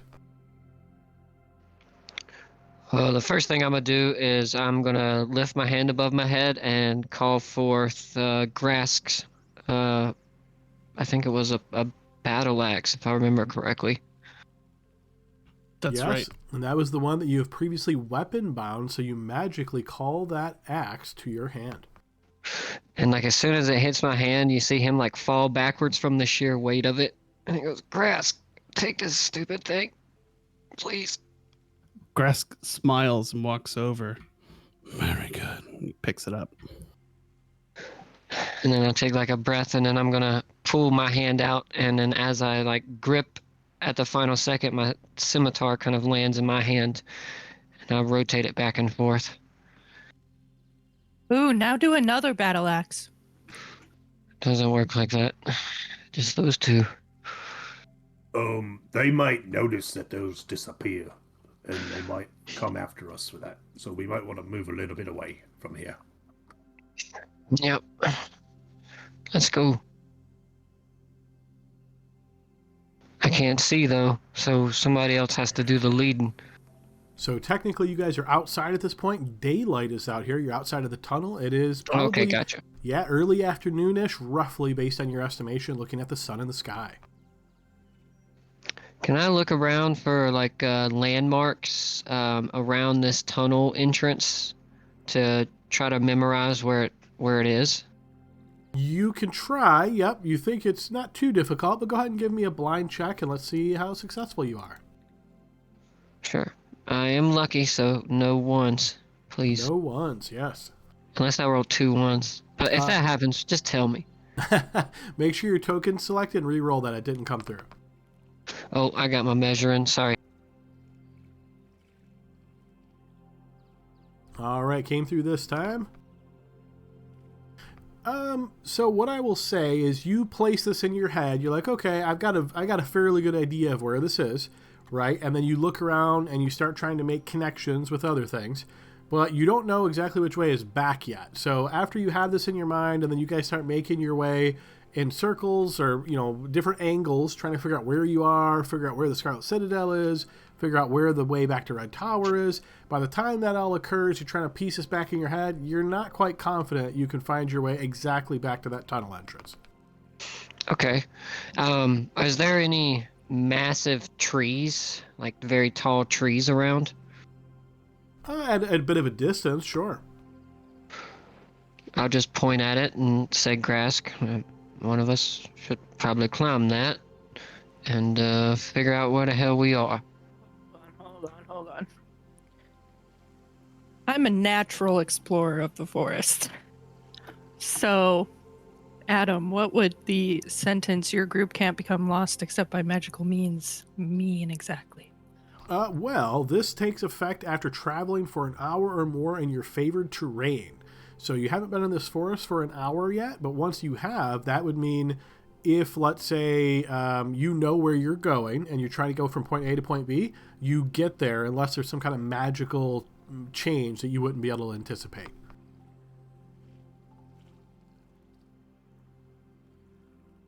If you give me some time, I feel confident I can point us in the right direction. I start investigating the moss on the sides of the trees. And probably a good question here now for our new companion, Orr. Has Orr ever seen the village of Red Tower? Do we think that they, and I'm using that word intentionally because Orr is do you want to describe why that makes the most sense? Yeah, so my species does not have gender, but, whether or not they'll point that out will be determined on how you guys refer to them. Perfect. So as the DM, I'm going to do my best to say they and them. If I mess up, please don't, tackle me or whatever. But yes, for now, unless you change your mind, Libby, for your character, I'll do my best to go with they and them. Yeah, they don't really care. They just don't have that where they come from. Right? Yeah, absolutely makes total sense for this species. So yeah, totally. And maybe at this point, Renard's like, oh yeah, what is your name? Sorry. My name's Orr. And who are you guys? And are you trustworthy? You owe us your life. A life debt. Or do you owe me yours? No, that's just he still thinks he owes me a debt, but Grass, we talked about this. Life debts are like those don't we don't do those trade here. hers for mine. I'm free now. Well, that's how that works, huh? Good luck. And then he goes back to his planet. Fascinating. Poochie. Well, I'm happy to help by gathering us food or shelter while we're out here. This is sort of my realm. I can just climb that tree over there. I feel like our best bet is getting back to Red Tower. I could use a little bit of time to bandage my wounds, but I understand if we just want to go. We're not staying. What time of day is it? It seems about early afternoon. Can I tell what direction the sun is rising or going down from, or is it too noon? So you're trying to determine more precisely the time? And also, does the sun always rise in the same direction in this world? It does, yes. Give me a blind check as you try to gauge that.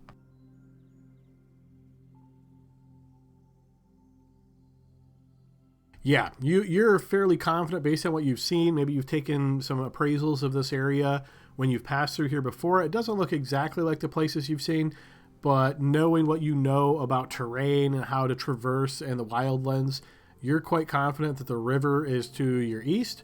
You could easily walk to the river and follow that south to both the Scarlet Citadel, which you'd see at a distance, and then furthermore to the village of Red Tower. I didn't even realize you had that, but that matches up perfectly.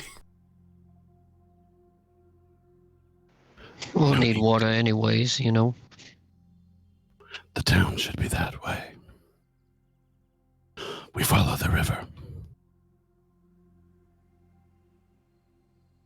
All right, let's go. All right, yeah, you guys make your way to the east, and it only takes you maybe 20 minutes or so of traveling. Again, weary, a bit tired here, but you eventually do hear the sound of the river first before encountering it, and you see its broad width of the river, and yeah, it runs north and south. You have all now, I would say, have a fairly rough idea of where you're at, and you know south is the way to go.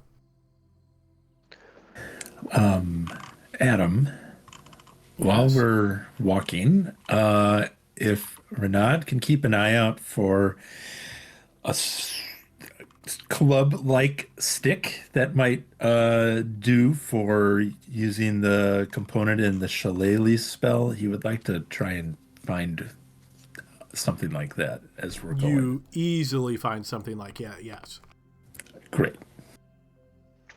Gotta say, I'm really sorry I headbutted you like that. I think you saved my life. I could not move at that moment. I do not know what happened. Yep. But I will take the little bit of soreness for being able to be alive. Thank you. And How are you doing? Yeah, Grask. You did an incredible thing, taunting them like that. Thank you. You're all still useful for me. You're such a softie. I am hard. That's why I was able to survive. Mm-hmm. I can tell. I wish I'd worded that differently. No take backs there, Grask. Hugo, you're still bleeding. Are you all right there? Well, I've been better for sure, but I don't know. It might be good to get away from here.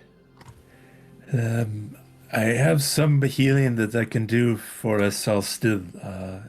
The ones of us that are worse off, perhaps. Well, we should probably make the best of the daylight we got. We got this river here. Let's get as close to town as we can. I mean, if we stop, then surely something may get us. I mean, we can't be the only things that drink water, you know? Yeah, that's true. I'll take that healing if you don't mind. I'm gonna cast with the actual spell Cure Wounds and not use my Bloodline ability yet. So this is gonna be a 3rd level Cure Wounds for Hugo. Oh, damn. Laura's gonna do the same for Elliot using Bloodline. Okay, and as you do this, so you would already be familiar with this, of course, but you know that you're, and I don't know if you notice this mechanically based on your sheet, but the bloodline powers are tied to your charisma. So go ahead and cast it, and we'll see how effective it is. Oh, man. And you said who was your target on this one, Or? Elliot. All right, yeah. Okay, so you cast this spell, and let's see. Oh, actually, that was cast as a actual spell slot. You should notice on your sheet that there's a one that says Cure Wounds and then in parentheses BL for Bloodline. Click that one instead and go ahead and give yourself that slot back. Oh, it was at the top. Okay. Okay, so you are able to heal Elliot for 4 HP, but again, you would already be familiar with this, knowing that this spell doesn't always work the way you would think. It never hurts anybody, but sometimes it literally doesn't heal anything. This is the first time I've ever had to double check a rule that can there be 0 points dealt? And the answer is yes. In 5e, you can actually do 0. So if there's a negative, it can actually result in 0 healing. Oh my god.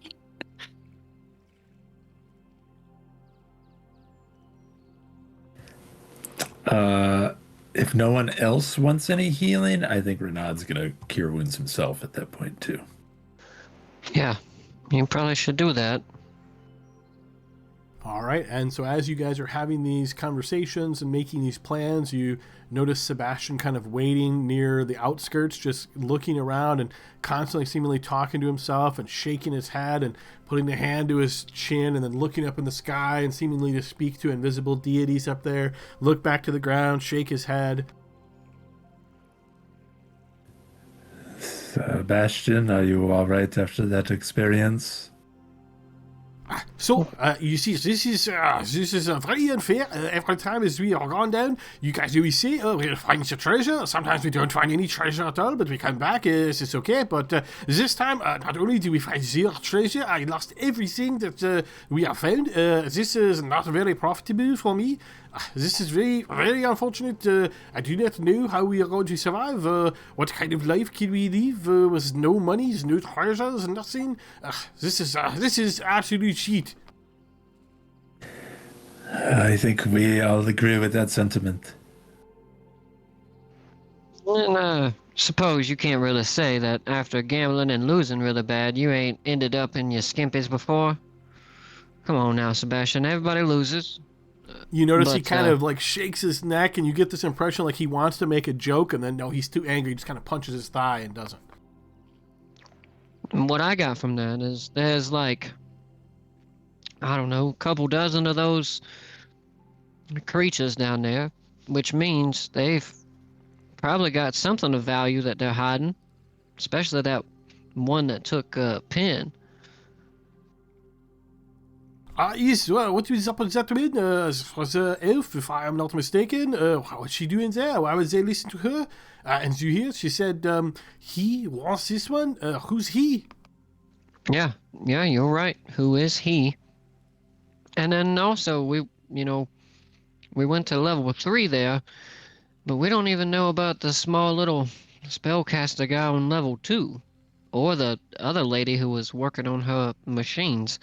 Maybe if we go back, we just go the normal way, and see if we can make some money on level 2, and then come back. And I think maybe we can possibly even get work in town, Red Tower, just to get back on our feet. Well, hey, that tournament is coming up. Maybe we can enter it and see if one of us can win. That's bound to be some money, I'm sure. That's true. Sebastian, you said that tournament was in a few weeks. It was, but it's been, I don't even know, was it 2-3 days, something like that? So probably another week and a half, 2 weeks, something like this.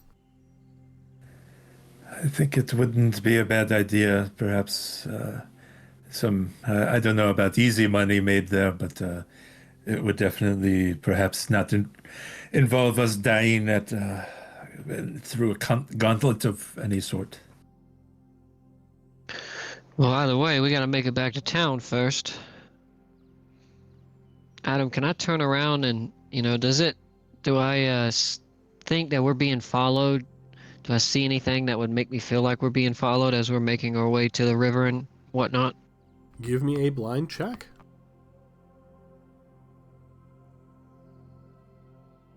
No, you don't get any kind of impression or sensation that you're being followed. Nothing sticks out to you that would give you that cause for concern.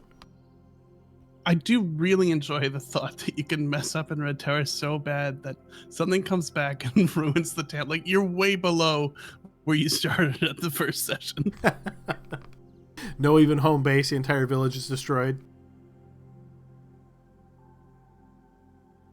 Can or forage for a like some sacred wood that would serve as a focus? Sure, so you're looking for some like holly or something along those lines? Yeah. You And can certainly also try, yeah. for a piece of wood that would serve as like a club. You can easily find that without any check. For the something appropriate enough that would serve as a spell component focus, go ahead and give me a blind check as you search around, checking for the growths, looking at the moss on the trees, all that fun stuff to see if you can find anything appropriate. No, in this area, or you don't find anything that would serve. It seems as though it's more, grasses and maybe some wildflowers, that kind of thing, but nothing like what you're looking for. This is not a special forest. Or was it? Yep. And you? My name is Hugo. Would you be Hello. okay to accompany us to this town? Sounds good to me. I'm intrigued to see what you guys are gonna do. I can survive in the forest all right, but it would be nice to have a few of the things I had accumulated back. I'd like to kill the asshole in the headdress, personally.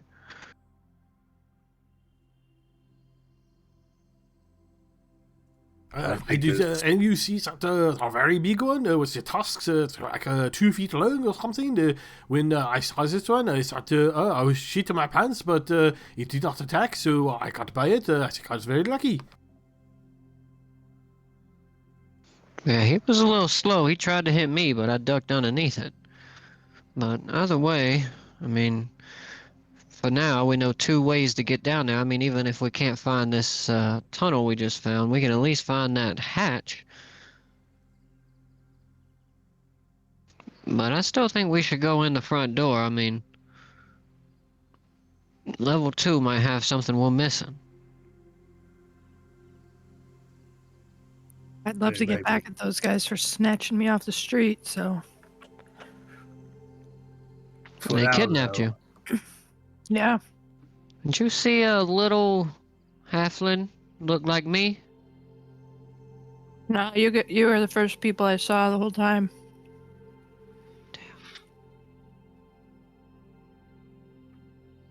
So when we're traveling, if somebody can fill me in on all the info you guys know, that would be great.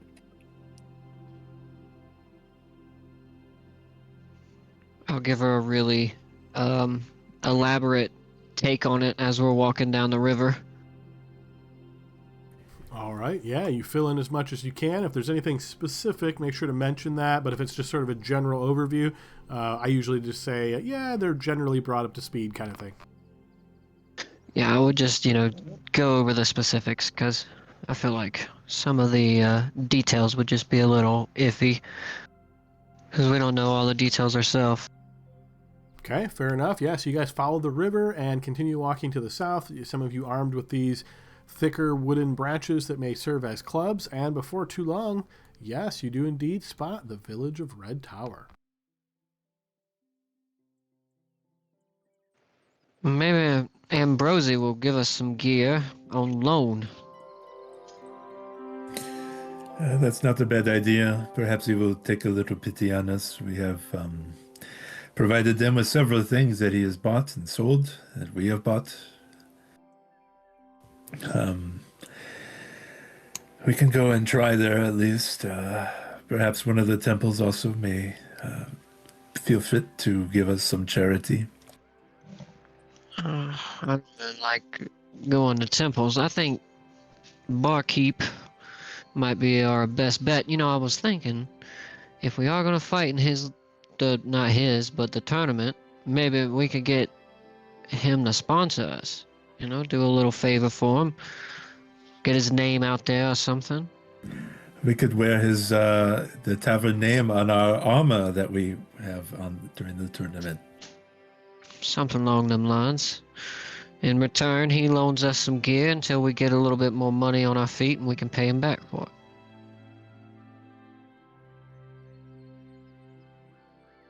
it. I just imagine us in our armor and having stickers all over us like a NASCAR driver.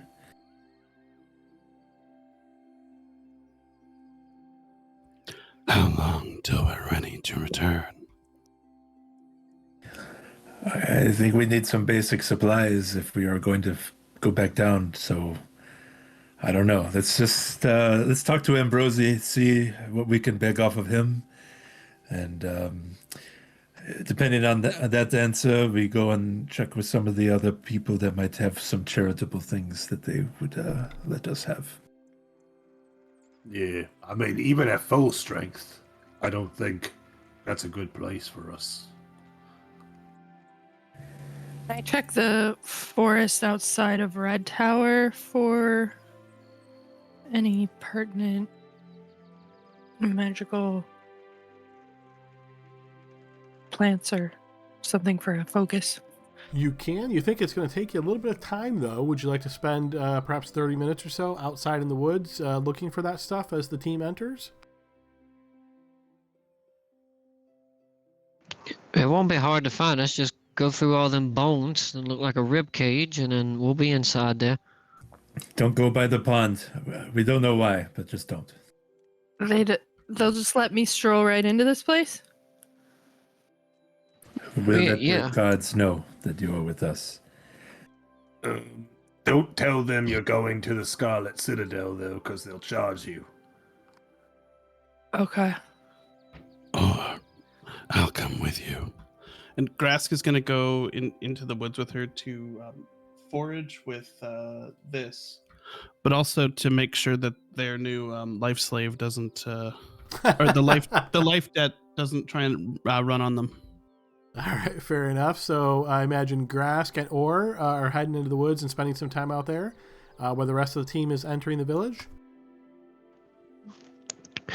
Yes, please. Yep. I think that's the plan. Excellent. So, Grask, your ability works automatically. If there's something fantastical you're trying to do beyond what it specifies in the text there, feel free to give me a blind check, or you can give me a blind check as well. This will represent about 30 minutes, like I say, of work out in the area there, scouting around, seeing what you can find.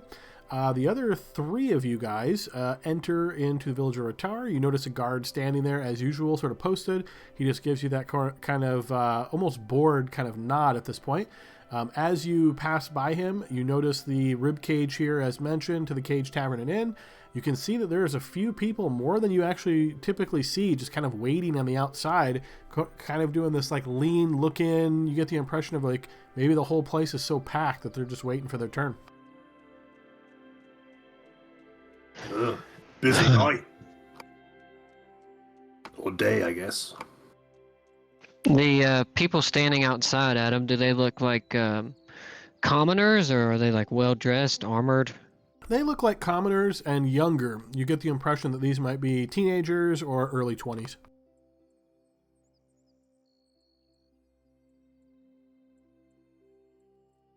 Hugo will sidle up to one of them and be like, "Oh, what's going on here? You can't get in?"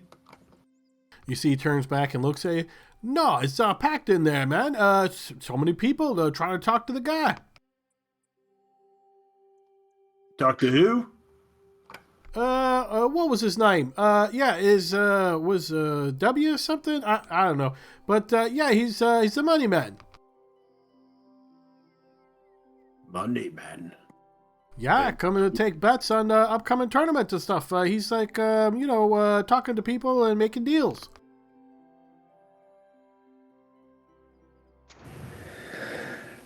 Perhaps we should talk to the money man.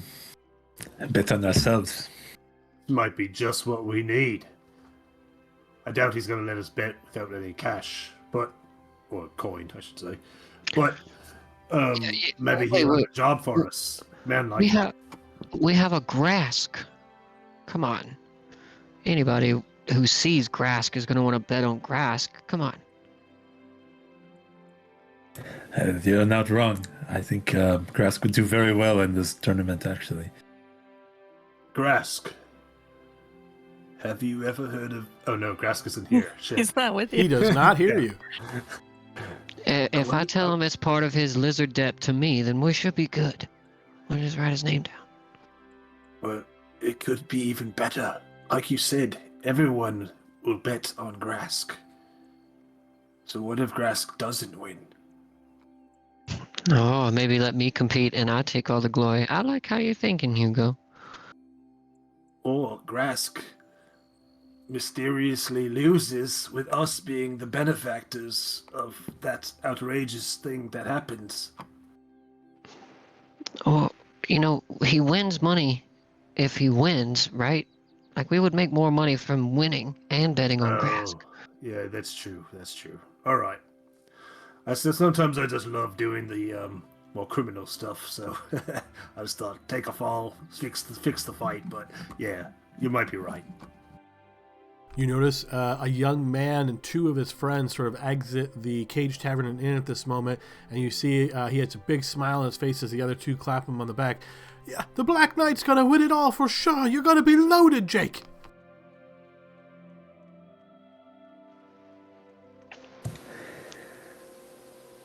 You should bet on us. I think we are going to take it. As they're standing there naked. So you notice this kid kind of looks you up and down with this like sneer.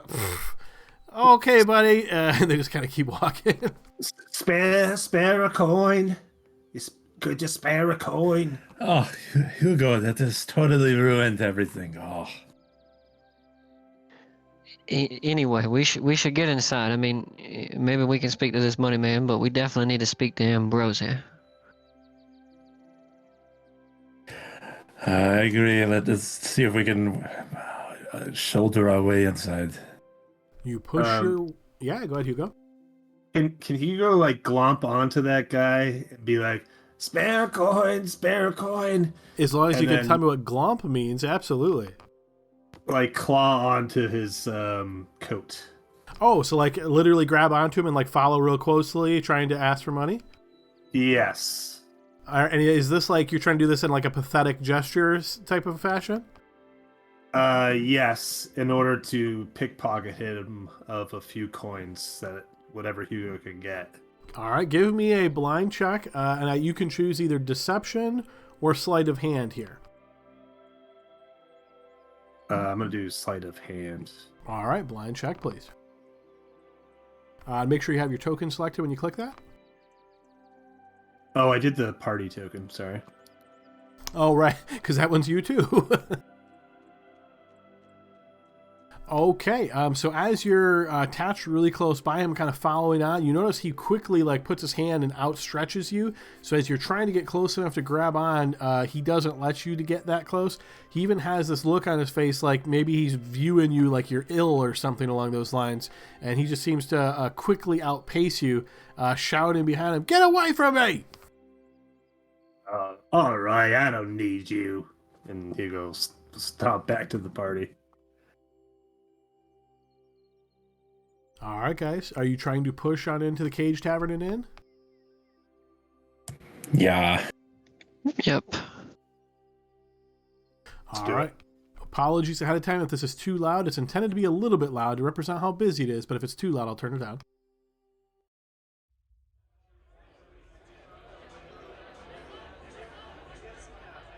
All right, you make your way inside and notice a packed house indeed, as there's everybody around that seems to be talking very happily with one another, speaking in very high tones here.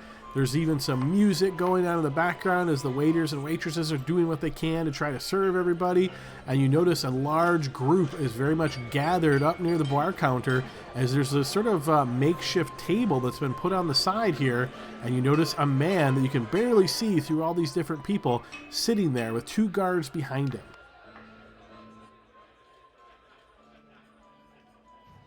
Is there like a line up to the table? There is. It's not even really an organized line. Think of it as like a cluster of people.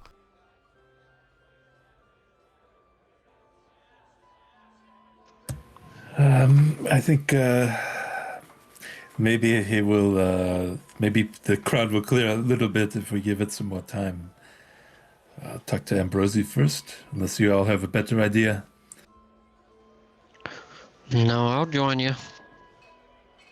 And as I'm joining Renard up to the counter, can I scan the room, Adam?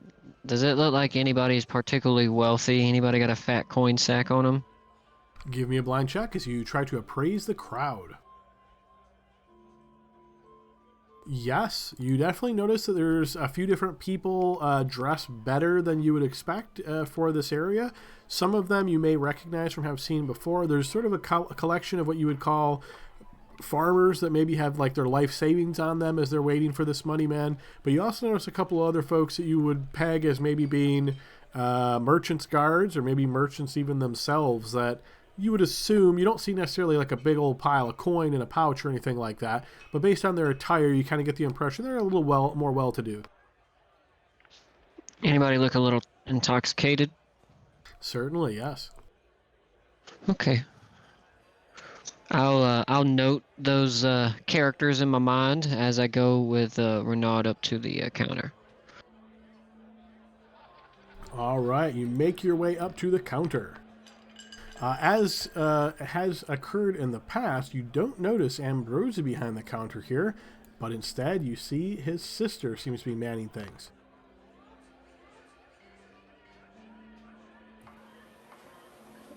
Where's my notes?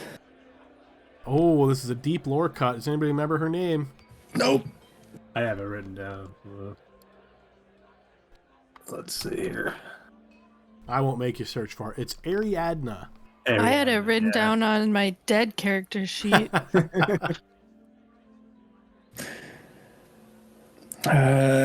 Ariadna,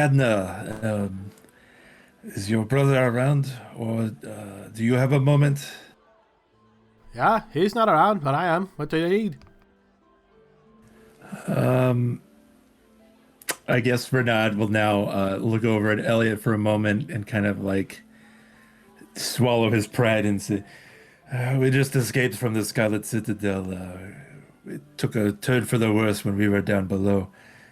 We wanted to see if Ambrosi or you perhaps had any equipment that they or you were not using that we could perhaps borrow until we get back on our feet. We are a little bit down on our luck here. I'd like to remind you that we have been patrons of your establishment the entire time that we've been here and have bought and sold several items from you.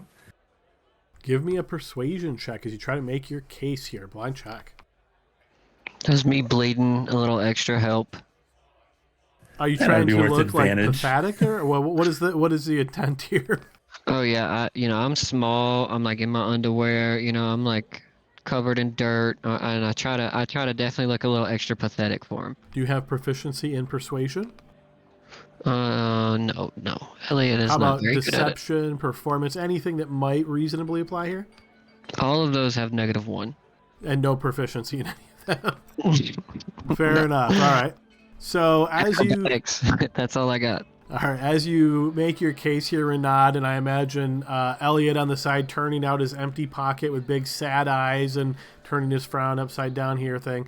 You notice she looks to you as you sort of make your case, Renaud, and she says, well, might be able to do a little something, but, well, we're in the business of making money. I can't do that by just giving money away. So, maybe we'll see what we can do, but I can't promise much. Well, whatever would be appreciated. If you want to do something on perhaps a loan basis or as we pay as we go, that I think could be arranged too. You notice she kind of leans forward a little bit on the counter and motions with her head for you to get closer to her. Renaud will lean in. You say the money man there. Well, see, we can't do anything flashy when he's nearby because he thinks that, well, we don't do as well as we do. So we can't show that we do because otherwise he'll want more. But you could ask him, I suppose. Maybe he would be able to help you. We were waiting for the crowd to clear up, but yes, we can. I think that was the thing that we were going to ask about. Oh, I can clear the crowd for you if you like. Just says here. The free round of drinks. Come on by, boys. And you notice a bunch of people there like, hey! They kind of start moving over, and you notice like a switch shift in the crowd. At that moment, Adam, right when she does that, I want to use my lost in the crowd ability and try to hide and see if I can make my way to any of the characters who had a nice looking coin purse or looked a little wealthy as they kind of swarmed the bar. You easily can do so, yes. Perfect. Yeah, that's what I'll do. And then I'll try to sneak and slide my way through. And as I do, I want to see if I can, if I find a coin purse, I'm going to try to take it with me. All right, I'll ask for 2 blind checks here. So I imagine, Renaud, you're like turning to look at Elliot to be like, yeah, we can make our way. And he's just gone. Where did he go? Anyway, and I guess Renaud will just kind of roll his eyes and then head over to the money man. So you're sort of scouting these individuals here, Elliot, watching them from behind. You're trying to look, narrow your eyes, see any kind of pouches, coin purses, anything like that. You don't spot anything that looks to be easy. Most people seem to either have a fond hand on their pouches or maybe they're under a cloak or something like that. Do you want to risk it knowing that it may be challenging? If so, I'll take your second roll, or you can abandon at this point. Yeah, if I don't feel like I've got an easy snatch and grab in front of me, I don't want to ruin anything with our conversation with old money man, so I will probably slip back and make my way back to the table. Good call. It was going to go really bad for you based on that second roll. All right, so yes. All right, so Renaud, you kind of make your way over and you see this man sort of sitting here. Somewhat surprisingly, you didn't notice this right away because of all the crowd. There's literal coins like stacked around him in different areas, some in piles, some in a coffer. He clearly is the money man, as he says. And you notice them, the 2 guards standing behind him. He's got a couple guards seemingly in front as well. These are really big lads, real wide, big arms. They look like they mean business. As you're approaching, you notice he kind of raises his head, maybe a later middle-aged man kind of thing and fairly well attired. And he looks up and he says, Harma, and you are? I am Renaud. This is Elliot, and I don't know where the rest of where Hugo is per se, but I hopefully caught his eye and kind of motioned him over when we were. No, Hugo made a run for the bar when the free drinks thing was. Fair enough. He's like pushing people out of the way, like trying to get to the front to get to the free drinks. In that case, yeah, he just says, "My name Renaud, this is Elliot. We have heard that you are here for the tournament to take bets." I am collecting for debts and for opportunities, yes. Did you have... You see, he now looks you entirely up and down. What stakes do you have in this matter? We have your next champion, our friend. Surely you don't mean one of you. The looks can be deceiving, but specifically, no. We are talking about that 7-foot tall, tree trunk thick lizard man who has a very large axe. You see, he chuckles for a moment. You must not have been to any of the tournaments recently. You don't think they really allow lizard folk to participate, do you? I don't see why they wouldn't. He is a breathing person who can fight. Why would he be denied entry? Is this a competition among gentlemen, not among beasts? He is rather gentle for a lizard man, I would say. I'll fight. And you notice he kind of just gives you this stare that, while he doesn't show it in his face, you just get all of the sort of contempt in the eyes alone. You I would not bet on with my lost silver. That's why I'll fight. Not with my coin, you won't. Would you perhaps want a demonstration? No.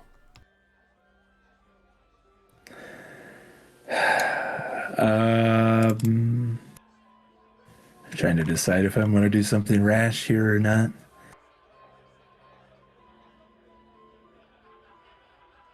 He warned you about the thick boys. Yeah. Well, that's what I was thinking, is I take out the thick boys. And then he goes, oh, well, we're going to hold off on that for now. I'm afraid if you do not wish to bet on us or my friend Elliot, that will be your loss when we finally arrive at that tournament. If you manage to make it there, I'll be surprised. You would be surprised at what we can survive, deal with, and beat. Go ahead and give me a blind check here as you mention this, Renaud. This time I'm going to look really buff.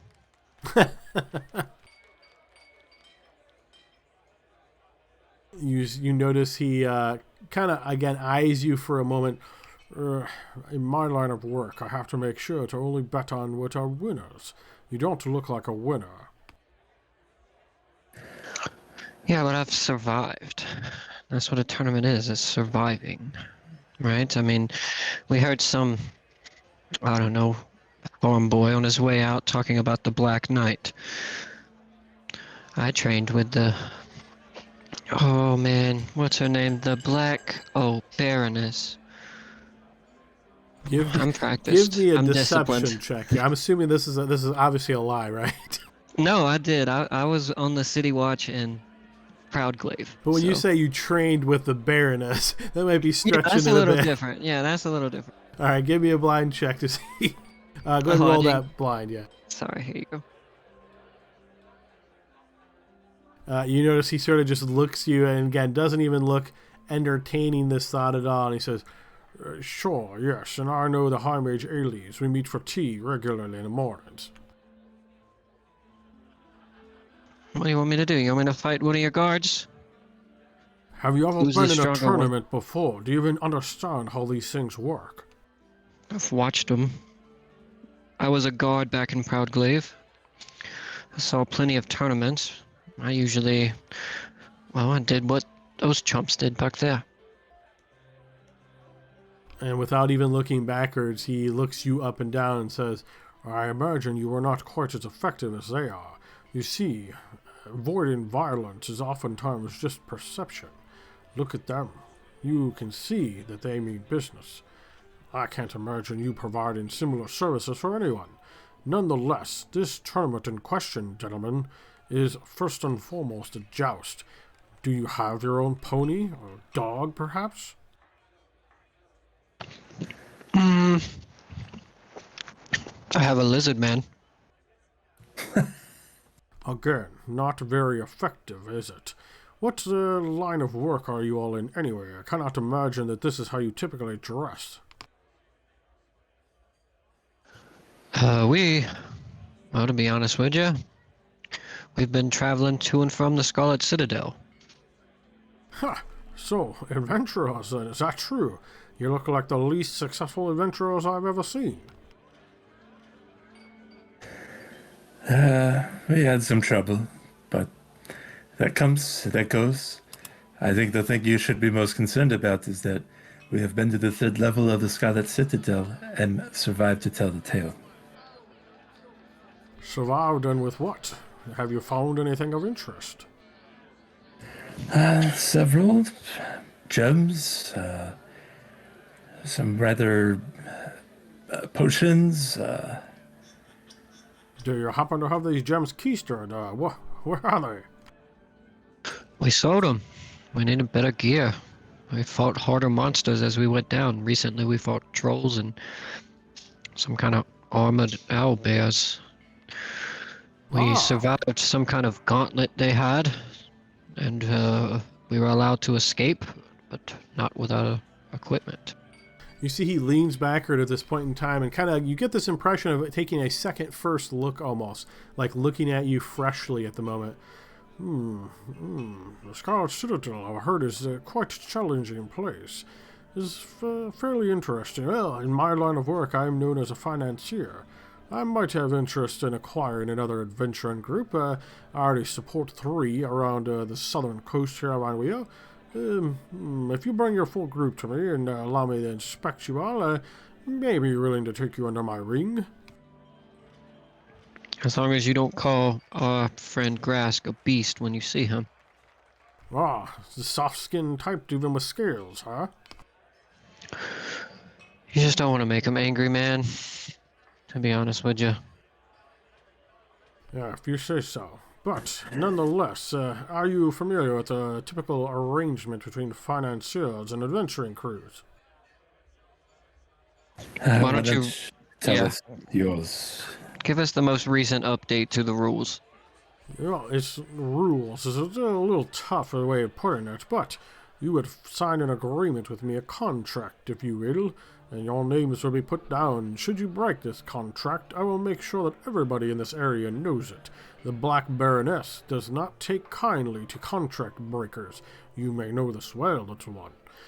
Indeed. Well, the deal is, I will furnish you the necessary equipment to get you on your feet, make sure you're well outfitted and equipped, see what we can do as far as making you look a little better than you are now. Of course, that won't be too difficult looking at you now, but in return, you shall return 50% of any proceeds of treasure, valuables, those types of things that you find on your journeys. Would there be a time range that we would sign on this contract? A time range? Well, it's not so clear-cut. You see, I must make back my investment plus profit for myself, of course, because otherwise why would I be doing this? But it's not forever, if that is what you mean. This is not some type of indentured servitude. Would there be perhaps a buyout amount depending on the things that you furnish with us with? Yes, of course. There's always a buyout amount. Everything's for sale. Very well. Let us go and collect a few other members, and I think we will probably agree to your contract. Well, this is perhaps opportune for both of us then. Get your crew, let me inspect them. Want to see what I'm purchasing for myself. Right. And I guess Renaud's just gonna go start looking for Hugo and maybe go outside and hunt down Grask and Orr. All right, it's at that time we will flash over to the forest, and I don't think I saw checks from either of you guys. So, Grask, I think you didn't want to do anything fantastic at that point, right? Nope. All right, so you can easily find the food and water as depicted there, and then or you were searching for specifically, Holly, something you could make into a spell component. So go ahead and throw a blind check for yourself. Hold on, I gotta find my token. You are now top of the line, alphabetically in order. I was gonna ask Grask if he wanted to do some hunting out here too, and see if like the tavern wanted to buy some meat. That's something you could certainly do, yeah. In this 30 minutes that you're searching around, maybe having small chit chat with Grask, you sure enough do indeed find like a small growth area here. That would be perfect. So you can cultivate this fairly easily. Normally it's easier with a knife, but I imagine maybe having some wooden fingernails might help you with a little bit of cutting up here. And yeah, you can add a spell component focus for, I guess it would be sort of druidic casting. Thanks.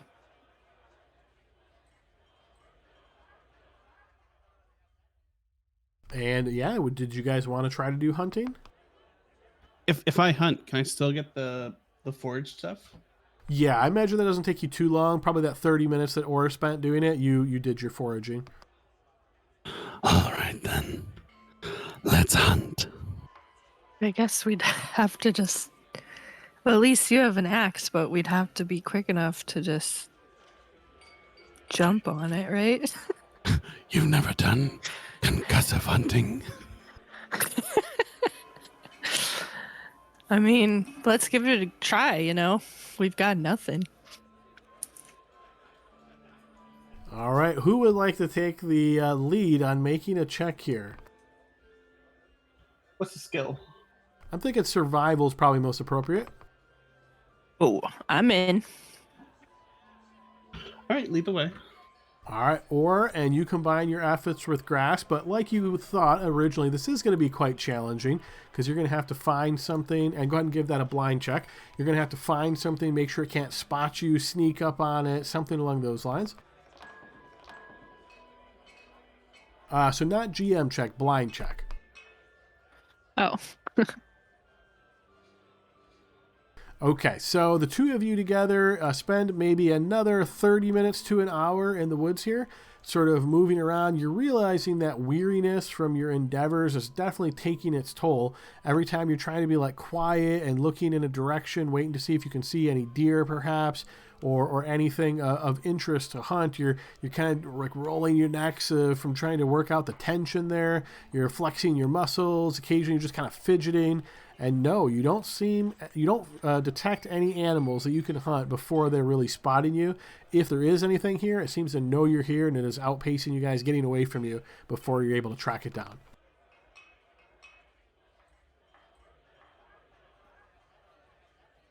Shoot. I had I should have doubled my proficiency bonus because of Natural Explorer, but I will double that, and unfortunately, you still don't find anything. right. The game is too spooked. Yep. Well, It's okay, though. I found this. And he holds up a bundle. what of is the it? stuff he's found. Yeah, and feel free to specify if you like. Could be berries, could be roots, could be tubers. A lot of stuff grows here in the forest. It's edible. I'll do it when we get back. All right. Let's meet up with your friends. All right. Pleasure hunting with you, even though we weren't successful. All right, so you guys make your way out from the woods here and make your way back into the village of Red Tower. You notice here, Aura, that the guards really don't even pay you much mind. Remind me, how tall is Aura? Like 5 feet. Okay, so yeah, they don't, you kind of just blend in with the most of the rest of the crowd. They definitely give a glance at Grask, but you get the impression like they've seen him before, so they might have been shocked, but since they've seen him before, they don't really pay much attention. And yeah, I assume you guys are heading to the Cage Tavern and Inn? Yeah. How much sunlight is left? Based on the time you spent hunting, probably still a couple of hours. I'm gonna say, Grask, you head in. I'm just gonna take a minute out here, and I'm going to stand in some sunlight for 30 minutes. Nice ability, love it. All right. Don't try and run away. All right, Grask, Right you enter behind the you. Cage Tavern and Inn. Yeah. I'm assuming it's still pretty crowded in here. It is indeed. Yeah, you can see the crowd's getting a little bit more raucous at this point. A lot more people have consumed alcohol by the time you've entered, and there's still a lot of people seemingly talking to the money man. Every now and again, you see one of the thick boys having to grab somebody and like handle them. Occasionally, you even notice one like grabs somebody, takes him to the door, and just literally chucks him out of the doorway. Yeah, I imagine while coming back to like into town this time, Grask probably got some weirder looks than usual. So Grask appears out of the crowd near the table, and he's holding a bundle of fabric that's dripping with small amount of blood, and he's entirely nude. He dumps the contents of the bundle onto the table, revealing a bunch of different berries, an apple, a pine cone, 2 dead birds, and then he takes the fabric back and wraps it around his waist and fastens it and sits down. I brought dinner. I'm gonna try to make eye contact with the money man and point at Grask and like shake my head affirmingly. You kind of caught his glance for just a second, but you notice he turned away. You're not. Maybe he noticed you, and he's intentionally trying to make sure you know that he didn't know, or something along those lines. Hard to say. Grask, thank you for dinner. We have maybe found ourselves a patron that will be funding us for the moment. There will be a contract if you are willing. He wants half of our earnings for the until we have, I suppose, provided him with a return on his investment. It sounds like there will be some sort of buyout clause with our contract as well, so it won't be forever. But it seems like for now that is a good deal with us. How much? I don't think that has been decided yet. He was waiting until all of us were gathered to, I think, go over the finer details. Or stayed outside. Said she'd be a bit. I see. What's your take of her? Do you think she is capable? She knows how to hunt. But maybe she'll be better tomorrow. We're all weak from the prison. Yeah. Yeah. Oh, Hugo. You missed the free ale. We were busy talking, and then I explained to him what I just said to Grass. What do you think? Well, I mean, 50% is better than nothing. I agree. It's steep, but I don't see many options for us at this particular juncture. If we ever make any traction down in the Citadel or this tournament, we could perhaps pay him back and buy ourselves out much faster than we would otherwise. But you just have to be aware. There's always something with these ones. These big fat cats. They're never quite what they seem. So Grask, be prepared. they're not gonna let you fight in a tournament, man. Couldn't believe it. How are they gonna stop me? They said for humans only.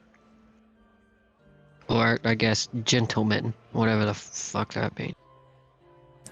There might still be some wiggle room. Perhaps we can talk to the right people, see if there was be an allowance. Or maybe, like you said, Grask, you just show up and they can't really throw you out. You're a giant. Can you ride a horse?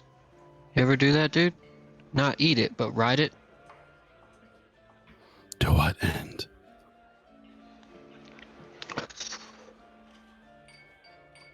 Out of character, Elliot's trying to think of a way to explain jousting in simple terms to Grask. Well, so one person sits on a horse and another person sits on a horse, and they have these things called lances. You've seen a lance, right? A knight carries a lance.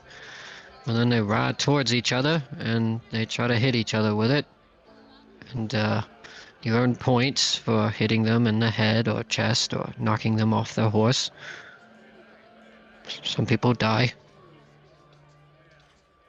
It sounds good. He's especially excited at that last part.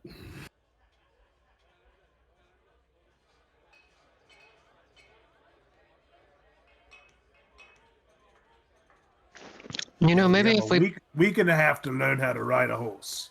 Let's do it.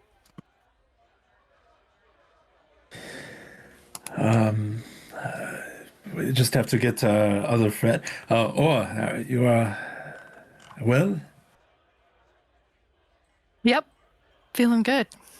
Okay. How about you guys? All Free right. ale. You missed on the free ale, but and then Renaud will explain again what the whole situation is. Yeah, Grass seems to think your hunting skills are very good. Would you want to join up with us, perhaps? Sure, safety in numbers. All right. Let me go and see if I can tell them that we're all gathered here. And if you, I don't know, wants to be an asshole or make us wait, I'll be right back. What were they handing out free beer for? I didn't ask. I just took it. Nice. All right, Renaud, you make your way up to that table where it's set up where the money man is, and sure enough, you notice there's a couple people you have to wait maybe 5 minutes or so for the two of them to clear. You notice one walks away seemingly happy, and the other one is just like pissed off and angry, shaking his head as he makes his way away from the table. We have gotten all of the people assembled. If you want to go and take a look, or I can bring them over. Bring them over. Let's take a look at these people you have. I give everyone the nod. Okay. Is that the come over nod? The come over nod. Or licks their hand and tries to like smooth down their hair before they come over. All right. Never had a job interview before. Grask moves over as well, and Grask is very interested in this tournament because he knows that if he wins it, he'll be the new king of these lands. You guys see for the first time, because Elliot doesn't have his hat anymore, that he's got like a Hulk Hogan thing going, so the top of his head is completely bald. So he's trying to like rub the dirt off of the smudges.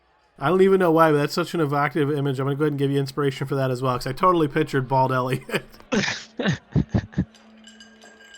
All right, so as you guys approach Heimar, you notice him sitting here, and he has this sort of aristocratic bearing about him as he raises his eyes and looks at you all. So, this is your group, huh? I can see that you're all looking as you're very much in need. Things happen sometimes, but Things. It was a lot of things. If I'm gonna be honest, it was like 20 something, maybe. there was a lot. But like I said, we survived. We escaped. This particular time, notwithstanding, we usually do pretty well. Is that so? Have you ever lost any companions in your travels so far? A few. There was one right before me, and then another one in our scuffle just now. An honest High answer. risk, high reward.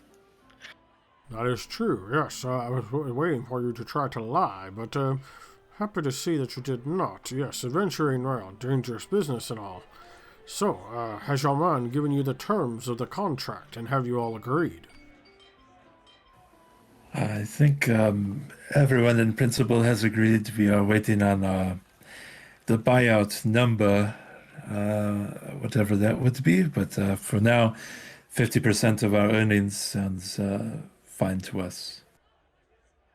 I see, yeah. Well, typical contract for a new group here was not established, doesn't have a record of achievement and so forth, is 7 times. So I will front you coin and you'll pay back 7 times over the course of your travels, 50% each time of travels, until you have recouped the 7 times payment. Do you have an idea of how much coin you're going to need?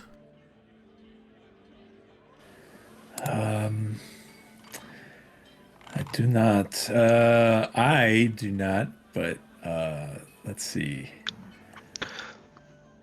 Like a 1,000. Is that too much? Sure.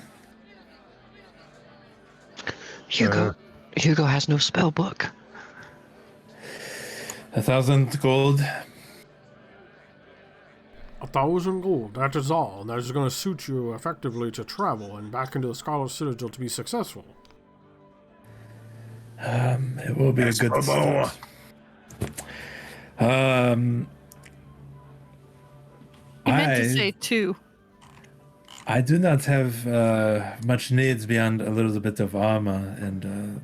You notice he arcane pretty much focus. just ignores you immediately, Renard, as Aura speaks up and he points. Yes, 2,000 is the number. All right. Perfect. Anything else? No. Okay, then we are agreed. Here is the contract. We need a horse. You see, he looks up and looks towards you. If they sell horses in this village, this coin should be enough to purchase one. Can't say I saw stables, but I didn't really pay attention to this backwater. A jousting horse. A jousting horse? So I can win that tournament. You see, he looks at you, his eyes flash over to Rod, and looks back towards you. I'm afraid you'll find that you will not be invited to participate in the tournament. What did you say you call yourself? Grask. Grask. Well, you see, Grask, no family name. You do not come from a position of honor. Therefore, you will not be able to participate in a tournament, I'm afraid. If they try to stop me, they won't have anyone left to compete. And humans love to take down beasts. They'll want me there. You notice he sort of sits back again and steeples his hands on his stomach. I like the fire in your belly. I might be able to pull some strings and get you into the melee, but the joust is out of the question. What's the melee? Exactly what it sounds like, melee combat. Will they let any of us joust if we don't have names familiar to the town?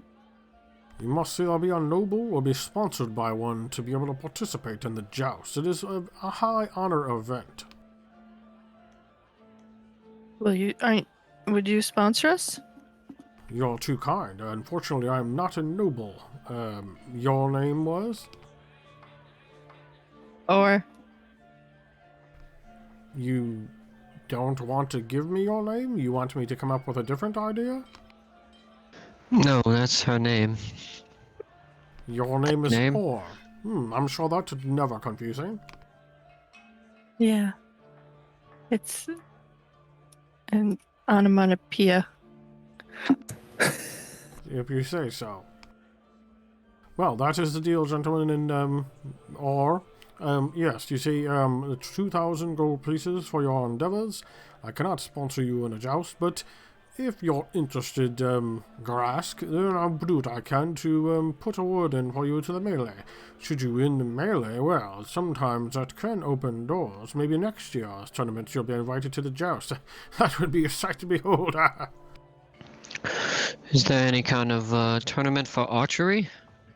Yes, of course. In the tournament, there are 3 rings. The top ring is the joust. The other 2 rings, equally of importance, is the melee and the archery event. I think I'd like to try my hand at that archery event. Well, you'll need to get your hand over to Proudglaive then, in 2 weeks' time. Not just when the tournament is, but, hopefully you will have some of my money back to me before then, no? Yeah, that's the plan. We're gonna take it now. You're gonna give us that coin now. We'll go get outfitted, rest, and go try to make some money. Give you the coin? You must be serious. No, so I give you a writ. You can take this to any of the shopkeepers in the village here. They will sponsor and accept this as a letter of credit. And if there's any trickery, of course I will know. And you see he does this like writ, signs it on a piece of paper really quick, and you notice him counting coins off onto the side. You get the impression that he just counted off essentially the amount of coins that this letter of credit is for, and he turns it towards you as he puts another piece of paper next to it, and you can see written in a fine hand it says standard contract, and there's like all these legalese terms and a bunch of lines for signatures that he sort of slides before you and says, just write your initials or your mark right there. Do you know any nobles you could introduce us to? I do, but to do that would have to be something of note. Nobles are not willing to meet just anybody. But did you have something in particular in mind, or you're looking to get sponsored at a tournament? For the tournament. Well, let us see how well this partnership goes, and if it is successful, well, maybe I can point you in the right direction. There is a young noble who's in Proudglaive who owes me a favor at the moment. I might be able to pull down that string. Hugo's going to try to read the contract to make sure there's no obvious tricks and stuff like that in it. Sure, yeah, give me a blind check as you look it over, trying to read it fairly quickly. There's a whole lot of big words in here, and they're like pointers, like where they'll have a word and then it will be defined in a different place, and there's like a glossary almost like on the back. I mean, this seems pretty complex. You realize you definitely don't have enough time right now to fully understand the scope. Seems like a very complicated contract. Why so much jargon and stuff in it? Because it's 2,000 gold pieces, and that's a lot of money. Can I do a Signing insight? my on- life away, am I? No, you're not signing your life away. It just simply states that you owe me this coin, and that if you don't pay it back, there are certain legal remedies I have at my disposal to enforce the contract. When do you need do a... you mind sharing what those are? Well, we must have some secrets. You're not planning on betraying me and trying to take away with my money, are you? No, Hugo is not trying to do that, sir. Then what's the matter? There's no issue then. Simply sign the contract, take the letter of credit, and get on your way. He's just a bit cheap. Sign it, Hugo. All right, I'll sign it. But if this guy ends up doing What? something to us, You just got rotten apples thrown at you by trollkin weirdos for the last 2 days, man. Come on. and I don't want to have that happen and walk out and be put in shackles as soon as I leave. So I'm just trying to make sure that I'm not going to be hoodwinked here. But all right, I'll sign. And Hugo signs it quickly and angrily. Elliot is pondering all the times that Hugo slipped out of handcuffs when he got arrested back in Proudglaive. He's like, yeah, whatever. Okay, is everybody signing? Is there anybody that is not signing? We're just gonna like smear some sap on it. All right, fair enough. And he does look at this kind of oddly, but looks at you again, or and kind of like maybe puts 2 and 2 together and like, yeah, I should kind of, maybe this is a strange thing. All right, so with the signatures or facsimiles thereof obtained, he rolls the contract up, slides the letter of credit over towards you, and says, all business is concluded. Good day. Can we get that writ from you? The letter of credit he has slid right across the table to you. Cool. I'm gonna pick it up, And I'm gonna look back at him and say, you probably should bet on us come that tournament. There's still time. Let's see how much you impress me before then. Oh yeah. You will be coming back here every few days to collect the money, or what's your schedule? I will be here for the meantime. I have some business to take care of in this area. This seems to work as a good base location, you may say. So I expect to be here for at least the next 10 days or so. All right. Renaud will nod and turn around and head out, or look at the group and say, where do you want to go first? So with that in mind, guys, as we're at the end of our session time here, so a very interesting question that Hugo asked of, should we remove all of our equipment? I was trying to avoid answering that question because I wanted to make it, kind of hang in the air there about whether you're getting anything back.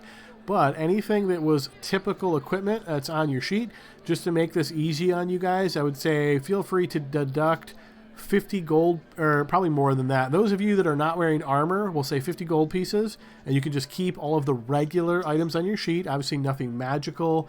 Pop-up chakram, unfortunately, that's going to be gone. Anything that was unique will be lost, but regular equipment, your adventuring gear, all that kind of stuff, just to make it easy, say 50 gold will get you everything back on your sheet if you want to do it that way, or feel free to clear everything on your sheet and start from scratch, your choice.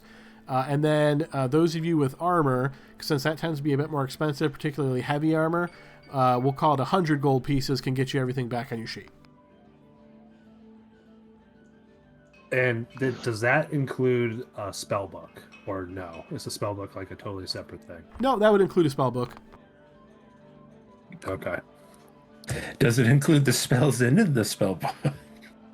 That's a different question. Oh, yeah, that's a good question. No, actually, it would not. So let me look at that. Only is going to apply to Hugo, right? Yeah. Well, Renaud, I guess, his book will come back. His Book of Shadows. He probably will shop for maybe one or two rituals, but otherwise, yeah. Okay, so Hugo, I would say you can find a blank spell book for that price. But if you're looking to purchase a spell book that has all of the spells that you had in it, that would be significantly more expensive. So, trying to think of the fair way to do this. What I'll say is the spells that you have memorized right now, assume that you can still use those for now. But once you use them, you won't be able to re-memorize them without access to your book. So if you wish to purchase a new book and get a couple of spells, I will say you can get a spell book with 4 first level spells in it for 100 gold pieces. Okay. And then Real quick though, we don't have any of our money, but this is coming from the 2,000. Is our plan to just split that 5 ways between everybody? It's 400 each to equip yourself. Is that how we want to do it, guys? Well, I was saying, Renaud, really doesn't need much equipment at all to function. So I'm fine taking a much smaller cut, and I would say let's put it all towards Hugo getting some new spells and that sort of thing, so that we don't die immediately going back down. And I would also suggest use this opportunity to maybe pick up some of the things that you don't typically think of. Like you could get a few potions of healing, for example, but even something like silvered weapons you might find to be effective against certain dogs that can fade through the shadows. Something like that, maybe. Look at maybe your other items in the PHB that might be able to give you some situational advantages, right? You drop some caltraps down in a narrow area, let you flee easier. Maybe spend a little bit of time thinking about those kind of things that might be able to give you a little edge up. Yeah, so that's what I'm saying. Do we want to, just say everybody, because then it gives us a week to think about it, right? And what we want to use our money to equip ourselves with. But everybody have 400, and then if you want to give a few of your gold pieces to someone else to equip for more expensive things, we can do it that way. Is that fair to everybody? Yeah, that's fine. Yeah, that sounds fair. One quick question, Adam. If I wanted a spell book that had like more spells in it, are those available, or is basically the 4 first level one is the top of the line you can find around here? In this village, I would say that's probably the best you're going to get. If you're willing to do like a trip over to Proudglaive, you could definitely find something more, but that would take you at least a few days, if not more, round trip.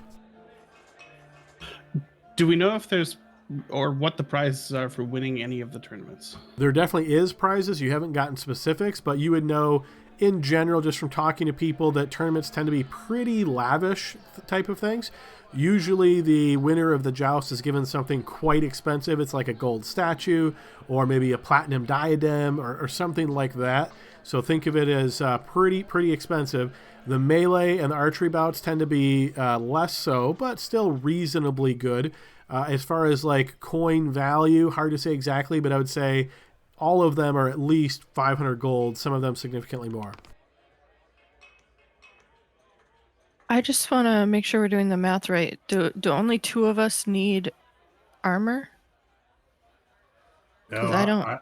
I need armor. I don't need it.